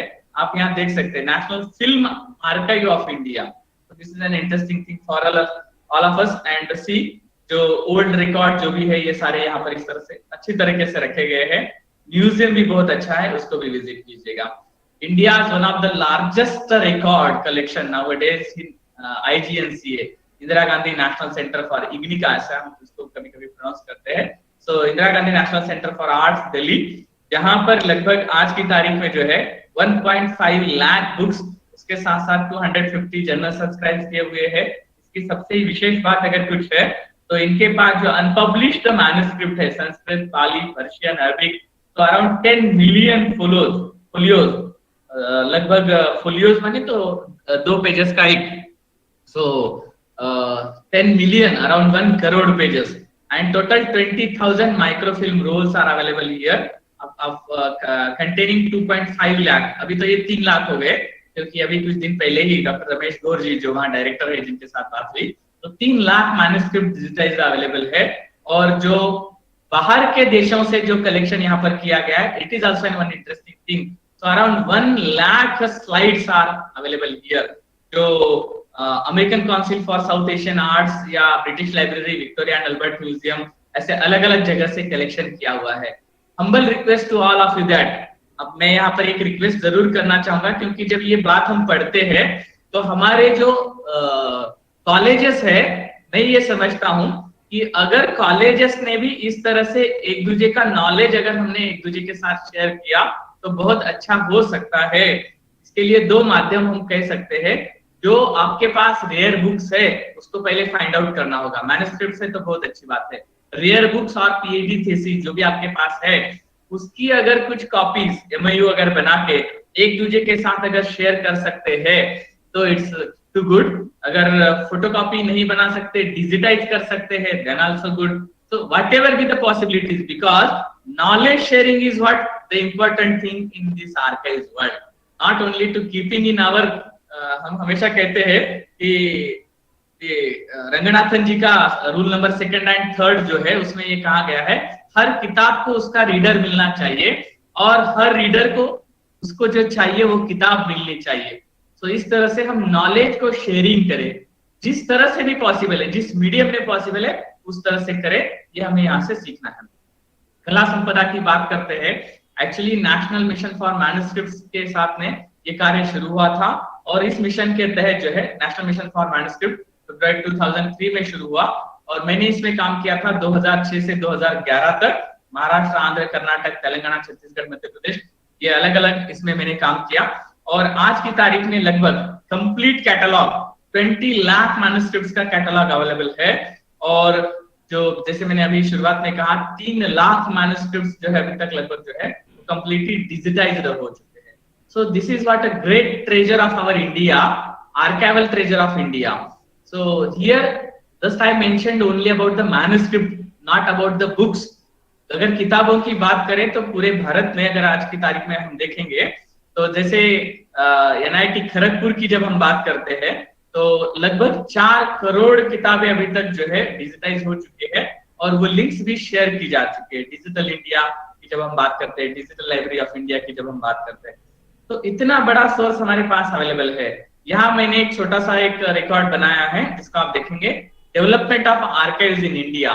जब हम डेवलपमेंट की बात करते हैं, हम आर्काइवल हेरिटेज के साथ साथ आर्काइव्स कैसे डेवलप हुए वो अगर क्रोनोलॉजिकली अगर स्टडी करना चाहते हैं, the dates which we are available with us now, इसके पहले की भी आर्काइव्स है जैसे हमने कहा, मगर उसके डेट्स अवेलेबल नहीं है। So just I mentioned over here about the dates. So this शुरुआत के मैंने यहाँ लिए है 1595 से लेकर 2012 तक, नागालैंड स्टेट आर्काइव्स तक हमने यहाँ पर लिया हुआ है। सो इसमें गवर्नमेंट भी है, प्राइवेट भी है। प्राइवेट की अगर हम बात करते हैं तो जैसे हमारे यहाँ पर जो इसमें जो है ये सारे गवर्नमेंट रिकॉर्ड्स है। और आगे की जब हम बात करते हैं, इसमें मैंने वो शायद नहीं लिया, मगर Bhandarkar oriental manuscript library, yes it is here 8 number. So 1917 में जिसकी स्थापना हुई थी। ऐसे और भी कई सारे हैं, जैसे सरस्वती महल की हमने सरस्वती महल लाइब्रेरी तंजावुर की बात की। सो इस तरह से कई सारे रिकॉर्ड्स हो सकते हैं, मगर इसके बारे में डिटेल रूप में हम कभी फिर जानकारी लेंगे। अगर हिस्ट्री की बात अगर हम करेंगे, डेवलपमेंट ऑफ आर्काइव्स की बात करेंगे। Now this session is about the archival heritage. So अभी मैं यहाँ पर एक बात कहना चाहूंगा कि आर्काइव्स लाइब्रेरीज के साथ साथ हमको जो है जो मटेरियल है उसका भी इंपॉर्टेंस जानना चाहिए। जैसे हम लोग किसी हेरिटेज साइट को विजिट करते हैं तो हम ये कहते हैं कि this is a UNESCO world heritage site. हम उसको 4 कैटेगरी में बांटते हैं किसी भी हेरिटेज साइट को। फर्स्ट इज जनरल, जिसको कोई ध्यान भी नहीं देता है या सिर्फ गांव में कहीं पर होता है या जो भी है कहीं पर होता है, मगर वो किसी प्रोटेक्टेड मॉन्यूमेंट्स लिस्ट में नहीं होता है। Second is called as state protected monuments list. Third one is the national protected monument list और उसके बाद जो है यूनेस्को वर्ल्ड हेरिटेज साइट में आएगा। सो हमको ये 4 कैटेगरी में उसको देखना है हेरिटेज साइट को। उसी तरह से जब हम आर्काइव्स की बात करते हैं तो मेमोरी ऑफ वर्ल्ड रजिस्टर, इसको भी ठीक से समझिएगा। क्योंकि मेमोरी ऑफ वर्ल्ड रजिस्टर में उसी रिकॉर्ड्स को दर्ज किया जाता है जो बहुत ज्यादा महत्वपूर्ण है। तो हमारे भारत में ऐसी कौन सी आर्काइवल सोर्सेस है? जैसे ऋग्वेद है, यहाँ हम ऋग्वेद की कुछ कॉपियां देख रहे हैं। तो ये मेरे पास जो अवेलेबल मैन्युस्क्रिप्ट है उसको मैंने लिया है। गिलगिट मैन्युस्क्रिप्ट है, गूगल कर लीजिएगा क्योंकि ज्यादा डिटेल जानकारी आपको प्राप्त हो सकती है। This Gilgit manuscript is called as available जो मैन्युस्क्रिप्ट की प्रति है उसमें सबसे ओल्डेस्ट माना जाता है। ट्रेडिशनल रूप से अगर देखा जाए तो ऋग्वेद को या जो वेद है उनको सबसे ओल्डेस्ट मैन्युस्क्रिप्ट सोर्स माना जाता है। मैं ट्रेडिशनल की बात कर रहा हूँ। और यहाँ पर जो है फिर उसके बाद विमल प्रभा जैसे मैन्युस्क्रिप्ट्स है, जो जैन मैन्युस्क्रिप्ट्स है जिसकी कुछ कॉपियां यहाँ देख रहे हैं। मैत्रेय व्याकरण की हम बात करते हैं, या फिर शैव manuscripts of Pondicherry, French institute Pondicherry को अगर विजिट करेंगे तो उसको देख सकेंगे। द्वैत अद्वैत फिलोसॉफी, हमारे जो दर्शन शास्त्र है जिसको हम अध्ययन करते हैं, ये किताब भी उसके बारे में पब्लिश हो चुकी है, the Shaiva manuscripts of Pondicherry. This is a UNESCO memory of the world collection. Please note down this word, world memory register और memory of the world collection. उसको सर्च कीजिएगा ताकि इसकी और ज्यादा जानकारी प्राप्त हो सके। So this manuscript Shantinath Charitra, उसके बाद में तारीख खानदान तैमूरिया, ये मिडिवल पीरियड के मैन्युस्क्रिप्ट्स है। IAS Tamil medical manuscripts collections है। तो उसके बाद archives of the Dutch east India company records available है। तो ये सारे रिकॉर्ड, इसके भी कुछ क्राइटेरिया है। जैसे heritage, UNESCO world heritage site में 10 क्राइटेरिया है, उस तरह से ये वर्ल्ड मेमोरी रजिस्टर में दर्ज होने के लिए भी कुछ क्राइटेरिया है। उसका कितने सालों से ये चल रहा है, या उसका यूनिकनेस क्या है, उसका सोसाइटी के लिए इंपॉर्टेंस क्या है, इसके ऊपर निर्भर करता है कि इस कलेक्शन को वर्ल्ड मेमोरी रजिस्टर में दर्ज किया जाना है या नहीं किया जाना है। इसके बावजूद भी, यानी चाहे वो मैप्स हो चाहे और कोई रिकॉर्ड्स अवेलेबल हो, इसके बावजूद भी जो है आप ऐसे लाइब्रेरीज में जब भी कभी विजिट करते हैं, दो it is national museum, national archives और योर आपके आजू बाजू में लोकेलिटी में जो भी लाइब्रेरीज अवेलेबल है, आपके कॉलेज की लाइब्रेरी है, वहां पर जाकर के कभी लाइब्रेरियन से ये पूछिएगा हमारे पास यूनिक कलेक्शन क्या है। यूनिक कलेक्शन माने जो दूसरों के पास नहीं है या बहुत रेयर है। सेकंड इज रेयर कलेक्शंस क्या है, रेयर बुक्स किसको कहते हैं, पहले तो इसको समझना है। रेयर बुक्स और एंटीक्विटीज ऐसे वर्ड हम यूज करते हैं। सो विच इज ओल्डर देन 75 और 100 ईयर्स, 75, कई बार 75 माना जाता है, कई बार 100 साल माना जाता है। सो इतने पुराने हमारे पास क्या रिकॉर्ड्स अवेलेबल है, रिकॉर्ड्स और the books. So rare books और रेयर डॉक्यूमेंट्स, तो ये क्या है उसकी जानकारी लीजिए। And then the entire collection. So important जो है इस तरह से आप देख सकते हैं। सो इस तरह से आपके पास भी जब आप कलेक्शन कुछ करते हैं, या जो भी आपके पास ऑलरेडी आपके फैमिली में अगर इस तरह का कुछ कलेक्शन अवेलेबल है, मेरे पिताजी जिन्होंने लगभग 200 गाथाओं का संकलन किया था, वारकरी संप्रदाय से थे इसलिए, तो 200 गाथाओं का संकलन किया था, और उसके आगे चल करके भी हमने इस तरह का कुछ प्रयास किया। तो जो विद्वान हैं, जो भी डिलीट जिनको प्राप्त हुई या ज्ञानपीठ अवार्ड जिनको प्राप्त हुए हैं, भारतीय साहित्य अकादमी, ज्ञानपीठ अवार्ड, तो ऐसे लोग जब हमारे पास आकर के ये अध्ययन करते हैं, तब हमें लगता है कि जो मैंने किया वो अच्छा किया है और हमें करते जाना चाहिए। अब यहाँ पर आप पामलीफ मैन्युस्क्रिप्ट्स हो, पेपर मैन्युस्क्रिप्ट्स हो, तारीख ताज, ये यूनिक मैन्युस्क्रिप्ट है क्योंकि ताजमहल के बारे में जानकारी देने वाला ये इस तरह का एक यूनिक मैन्युस्क्रिप्ट जो मेरे पास कलेक्शन में अवेलेबल है, जिसको मैं दिखा रहा हूँ। हिस्ट्री ऑफ इंडिया तारीख हिंद जो अलबेरुनी ने लिखा था, इसकी एक प्रति मेरे पास अवेलेबल है जो 1033 में लिखी गई थी। उसके बाद अकबरनामा अबुल फजल ने लिखा हुआ 1577 में। ये तबकात अकबरी तिब्बे अकबर है जो निजामुद्दीन अहमद ने 1593 में लिखा था, इसकी किताब भी मैंने अभी पब्लिश की है। उसके बाद तारीख दक्कन जो हफीजुद्दीन अहमद जी ने 1729 में लिखी थी, इसको भी मैंने पब्लिश किया है, इंग्लिश ट्रांसलेशंस करके इसको पब्लिश किया है। Then this is another important collection in Mysore Oriental Manuscript Library, 722 specimen cast in India. See, such type of manuscript which called as the illustrated manuscript. Illustrated, इसमें चित्र है और शब्दों से ज्यादा चित्रों से जो हमको उस समय का ज्ञान प्राप्त होता है। आप यहाँ पर देख रहे हैं अलग अलग हमारे देश की जो जनजातियां थी, कास्ट जो थी, तो उनकी वेशभूषा कैसी थी, उनका रहन सहन कैसा था, उनका भोजन या उनके काम क्या थे, किस तरह के आयुधों को वो इस्तेमाल करते थे, स्त्री हो या पुरुष, उनके वस्त्रभूषा और आभूषण अलंकार, इस सब को हम देख सकते हैं। So such type of some important illustrator manuscripts are also available there in the archives. Okay. Then some of the unique manuscripts like this. This is the first manuscript about Chhatrapati Shivaji Maharaj. इसमें प्रताप दुर्गा महात्म्य ऐसा इसका नाम है, जिसमें छत्रपति शिवाजी महाराज की जन्मतिथि कौन सी है, निश्चित तौर पर क्या उन्होंने अफजल खान का वध कैसे किया वगैरह, ये सारी बातें इसमें आती है। ये भी मेरे पास मेरे कलेक्शन में अवेलेबल है और इसके बारे में जो न्यूज पब्लिश हुए हैं वो भी मैंने यहाँ पर दिए हुए हैं।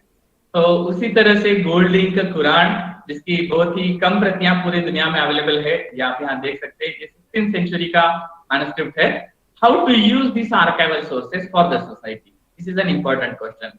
हमारे पास जो भी आर्काइवल मटेरियल अवेलेबल है, जो आर्काइवल हेरिटेज अवेलेबल है, उसको हम कैसे यूज करें, इसको भी ध्यान देना बहुत आवश्यक है। आप यहाँ पर लेफ्ट में देख रहे हैं, ईद के मौके पर हमने जो है इस तरह के एग्जीबिशन आयोजित किए थे और लोगों को कम्युनल हार्मोनी की बात हम इसके द्वारा कर सकते हैं। यहाँ पर आप देख सकते हैं, पास्ट को प्रेजेंट के साथ जोड़ करके जो है हम बच्चों में इंटरेस्ट क्रिएट करने के लिए स्कूल्स कॉलेजेस में जाकर के इस तरह के प्रोग्राम्स कर सकते हैं, लेक्चर्स दे सकते हैं। सी सम मोर इम्पोर्टेंस, जिसको हम कहते हैं ना कि what is the basic need of a human life, इंसान की मूलभूत आवश्यकताओं को जब हम देखते हैं तब इस तरह के कुछ मैन्युस्क्रिप्ट आप यहाँ देख रहे हैं। ये कुपादि खनन लक्षणम नाम का मैन्युस्क्रिप्ट है। यहाँ आप पढ़ सकते हैं, काळ्या उंबराच्या झाडाखाली वारुळ होय, तरी त्या झाडाखाली खनिजे, 2-3 पुरुष पाणी लागेल, तेथे पश्चिमेचा झरा लागेल। ये आपको पढ़ने आना चाहिए जरूर। कैसे पानी को ढूंढा जाता है, उसका टेक्नोलॉजी क्या था, वो हम यहाँ पर देख सकते हैं। So like that, such important documents are the manuscripts available in India. ये आर्काइवल हेरिटेज हमारे पास है, मगर हम इसको यूज करना भी उतना ही आवश्यक है, क्योंकि पानी कैसे ढूंढना है ये टेक्नोलॉजी हमें मैन्युस्क्रिप्ट से प्राप्त होती है। उसी के साथ साथ गोदावरी महात्म्य, ये 16वीं शताब्दी का मैन्युस्क्रिप्ट है। पूरे भारत में इसकी 4 ही प्रतियां अभी तक अवेलेबल हुई। एक जो डॉक्टर बानामुंडी उज्जैन के थे जिन्होंने पब्लिश किया, second which is available in Royal Asiatic Society Mumbai, third which is published by Das Ganu Maharaj, the disciple of Sai Baba के शिष्य दास गनु महाराज, उन्होंने एक पब्लिश की, और ये चौथी कॉपी है जो मेरे पास अवेलेबल है गोदावरी महात्म्य की। ये इसको लिथो प्रेस मैन्युस्क्रिप्ट में पब्लिश किया गया था, शिला प्रेस ग्रंथ जिसको कहते हैं, पब्लिश किया गया था 1729 में। उसके बाद ये पब्लिश ही नहीं हुई। सो जो कॉपियां हमें हमारी नदियों की, हमारी वाटर कल्चर की, जल संस्कृति की कहानी बताती है, ऐसे मैन्युस्क्रिप्ट्स को अध्ययन करना, आर्काइवल सोर्सेज को अध्ययन करना आवश्यक हो जाता है। ये भोजन कुतूहल जो मैन्युस्क्रिप्ट आप देख रहे हैं, चिकनगुनिया जैसी बीमारियों से हम लोगों ने बहुत कुछ परेशानियां भुगती, मगर चिकनगुनिया के ऊपर कैसे हम इलाज कर सकते हैं, जो 16th सेंचुरी के इस भोजन कुतूहल मैन्युस्क्रिप्ट में बताया गया है। Actually sorry, this is N copy which is wrote in 1730। तो ये मुझे प्राप्त हुई थी आदिलाबाद जिले के निर्मंडल मंडल में सोन नाम के गांव में मेटापल्ली राघवेंद्राचार्य जी के पास। तो ये कुछ ऐसे मैन्युस्क्रिप्ट, ये फारसी योग शास्त्र की बात है, कल्चरल यूनिटी की जब हम बात करते हैं। वेदों को कैसे पढ़ना है किसी संस्कृत ग्रंथ में मैंने नहीं पढ़ा, how to pronounce Vedas, but ये मैन्युस्क्रिप्ट हमारे पास फारसी में और उर्दू में अवेलेबल है। भागवत को देखिए, ये फारसी में अवेलेबल है 1601 का। श्री कृष्ण लीला है, उसके बाद फारसी रामायण जो गणेश दीक्षित जी ने लिखा था 1618 में, ये अवेलेबल है। भास्कराचार्य का बीजगणित लीलावती, जो बहुत प्रसिद्ध मैथमेटिशियन थे, इनका ये ग्रंथ जो मेरे पास अवेलेबल है, मेरे पास का कलेक्शन ही मैं यहाँ पर दिखा रहा हूँ। और ये एक इंटरेस्टिंग है, फिल्में कैसे बनी, चित्रपट कैसे बना, हम लोग बड़े इंटरेस्टिंग रहते हैं ना। पहला लाइन पढ़िए, यथा चित्रपटे दृष्टम। तो दादा साहब फाल्के जी ने फिल्में जो बनाई, तो उसके लिए उन्होंने कुछ अध्ययन भी तो किया होगा। तो हमारे पास इस तरह के जो भी सोर्सेस अवेलेबल है, क्या हम उसको उतना सीरियसली देखते हैं? आर्काइवल हेरिटेज को हम उतना सीरियसली देखते हैं? मैंने आपके सामने एक स्लाइड जो दिखाया है, ये आपका यूनिवर्सिटी का स्लाइड है, RSTM राष्ट्रसंत तुकडोजी महाराज यूनिवर्सिटी नागपुर, जहां पर 4,19,670 किताबें अवेलेबल है। कल ही मैंने यहाँ पर विजिट किया, यहाँ के जो भी डायरेक्टर है खंडाल जी, उन्होंने इन्वाइट किया था, इसलिए हम यहाँ गए थे। और मैन्युस्क्रिप्ट को अगर देखेंगे तो 14,000 से ज्यादा मैन्युस्क्रिप्ट यहाँ पर अवेलेबल है। ओल्डेस्ट मैन्युस्क्रिप्ट 600-700 साल पुराने मैन्युस्क्रिप्ट अवेलेबल है। अगर क्या कभी आप अपने यूनिवर्सिटी में जाकर के अध्ययन किए हैं इसके बारे में? Very sorry to ask this, अपने खुद के कॉलेज के लाइब्रेरी में जाकर के हम कितना समय देते हैं? हमारे पास क्या अवेलेबल है, इससे ज्यादा मायने ये रखता है कि हम उसको कैसे यूज करते हैं, उसको हम कितना यूज करते हैं। जब तक हम यूज करने का मेंटालिटी नहीं रखेंगे, तब तक हम इसके इतिहास को और इसके महत्व को नहीं समझ सकते हैं। तो ये आर्काइवल हेरिटेज ऑफ इंडिया को मैंने यहाँ पर एंसेंट, मिडिवल, मॉडर्न और पोस्ट मॉडर्न के रूप से यहाँ पर दिखाने का प्रयास किया है। ये मैंने खुद बनाया है, इसलिए मैंने यहाँ पर अपना ये डाल दिया है। तो एंसेंट की जब हम बात करते हैं तो गुरुकुलों को हम देखते हैं, पैलेसेस को देखते हैं, ट्रेड रूट्स और ट्रेड्स बिजनेसमैन को देखते हैं, और जो मटेरियल उन्होंने यूज किया, जैसे शुरुआत में बताया, क्ले टैप्स है, हमारे शिला शासन है जिसको हम प्रस्तर लेख वगैरह कहते हैं। मिडिवल की बात करते हैं तो पैलेसेस, यूनिवर्सिटीज की बात करते हैं। मॉडर्न में इंडस्ट्रीज, एडमिनिस्ट्रेटिव रिकॉर्ड्स, स्कॉलर्स जो इंडिविजुअल रिकॉर्ड्स है उसकी बात करते हैं। पोस्ट मॉडर्निज्म में जैसे मैंने कहा, हम डिजिटल आर्काइव्स की बात करते हैं। डिजिटाइजेशन इज डिफरेंट थिंग और born digital is a different thing. जैसे हम ईमेल लिखते हैं, बराबर, व्हाट्सएप में मैसेज लिखते हैं, तो ये बॉर्न डिजिटल है जिसको हम इलेक्ट्रॉनिक डाटा कहते हैं, और जो डिजिटाइजेशन किया हुआ है ये अलग डाटा है। सो आज की तारीख में आर्काइवल डाटा माइनिंग की बात चल रही है। मुझे क्षमा करना, मगर सारे गुरुजनों को मैं हाथ जोड़कर इतनी विनती करूंगा कि ये आर्काइव्स की दुनिया जो है, म्यूजियम्स, आर्काइव्स और उसके आगे चल करके डिजिटल आर्काइव्स और आर्काइव्स नेटवर्क, डिजिटल नेटवर्किंग की जो दुनिया है, उसके बारे में हमारी जनरेशन को जानकारी हो। इसके लिए इस तरह के सेशंस, इस तरह के कोर्सेज को जो है वो जरूर ऑर्गेनाइज कीजिए, ताकि ज्यादा से ज्यादा जानकारी हमारे बच्चों को प्राप्त हो सके। मैं यहाँ पर जो है हमारे सारे जो भी गुरुजन मेरे सामने हैं, मैं उन सभी को धन्यवाद देता हूँ। और इस सेशन को जो है, समय की सीमा जो है, मुझे लगता है कि जो समय निर्धारित दिया गया था उसको हम यहाँ समाप्त करते हैं। मगर जाने से पहले फिर एक बार मैं ये कहता हूँ, let us use this great treasure. हम सिर्फ संभालना इतना ही जो है उतना काफी नहीं है, संभालना तो आवश्यक ही है, अगर हम संभालेंगे तब जब हम उसको यूज करना सीखेंगे। तो भारत में इस तरह की जो धरोहर है वो बहुत बड़े पैमाने पर अवेलेबल है। हम लोग अपने आजू बाजू में, आपके मुझे पता नहीं, चंद्रपुर में इस तरह का, मैं जब कुतुब एरिया में आता हूँ तो मातोश्री शिक्षण संस्था हो या सरदार वल्लभ भाई पटेल कॉलेज हो, सरदार वल्लभ भाई पटेल कॉलेज की लाइब्रेरी भी बहुत बड़ी है, बहुत अच्छी लाइब्रेरी है। शांताराम कोटपुरके जी जब थे मैं विजिट किए थे। तो ऐसे अलग अलग जो बेस्ट पब्लिक लाइब्रेरीज की बात करेंगे तो हमारे शहर में बहुत अच्छी अच्छी लाइब्रेरियां हैं। अगर मैं सारे विद्यार्थियों को हाथ जोड़कर ये विनती करता हूँ, जो ट्रेजर है ना उसको समझिए। आपके मोबाइल में और आपके लैपटॉप में एक क्लिक पर जो है लाखों करोड़ों किताबें अवेलेबल है। archives.org, www.archives.org ऐसी वेबसाइट है जिसमें 16 बिलियन पेजेस डाटा अवेलेबल है। लाखों की तादाद में किताबें अवेलेबल है। मैं अगर संख्या की बात करूंगा तो 73 लाख ई बुक्स अवेलेबल है, 73 लाख किताबें अवेलेबल है। भारत की अगर मैं बात करता हूँ, उस्मानिया यूनिवर्सिटी जैसी यूनिवर्सिटी की पूरी लाइब्रेरी 1,40,000 किताबें नेट पर अवेलेबल है। क्लिक कीजिए, डाउनलोड करके देख सकते हैं। इनफ्लिपनेट, शोधगंगा जैसे है, इसमें लाखों की मात्रा में थीसिस अवेलेबल है। बस बच्चों को जो है इसको यूज करने का मेंटालिटी बनना चाहिए, तो पैशन होना चाहिए। इतना सारा हेरिटेज हमारे पास अवेलेबल है, आर्काइवल हेरिटेज हमारे पास है। Let us start to use it. फिल्में देखने में और इसमें जितना समय रहे हैं, उतना ही समय हेरिटेज को पढ़ने में और फिर हम लिखने में अगर देंगे, मुझे ऐसा लगता है कि भारतीय धरोहर को हम सही मात्रा में समझते हैं। मुझे आप सभी ने ये मौका दिया, इसलिए आप सभी का मैं धन्यवाद व्यक्त करता हूँ। अगर कुछ गलतियां हुई हो तो आप मुझे उसके लिए क्षमा कर दें। मैं भी एक इतिहास का विद्यार्थी हूँ, मैंने प्रयास किया इसको समझने का और आपके साथ रहे। धन्यवाद सर। इतिहास सीखने और लिखने के लिए रिकॉर्ड्स और आर्काइव्स का महत्व आपने विशद किया है, और ये रिकॉर्ड्स और आर्काइव्स का उपयोग कैसे करें और उसको कैसे रखें, इसके बारे में भी आपने जानकारी दी है। धन्यवाद सर।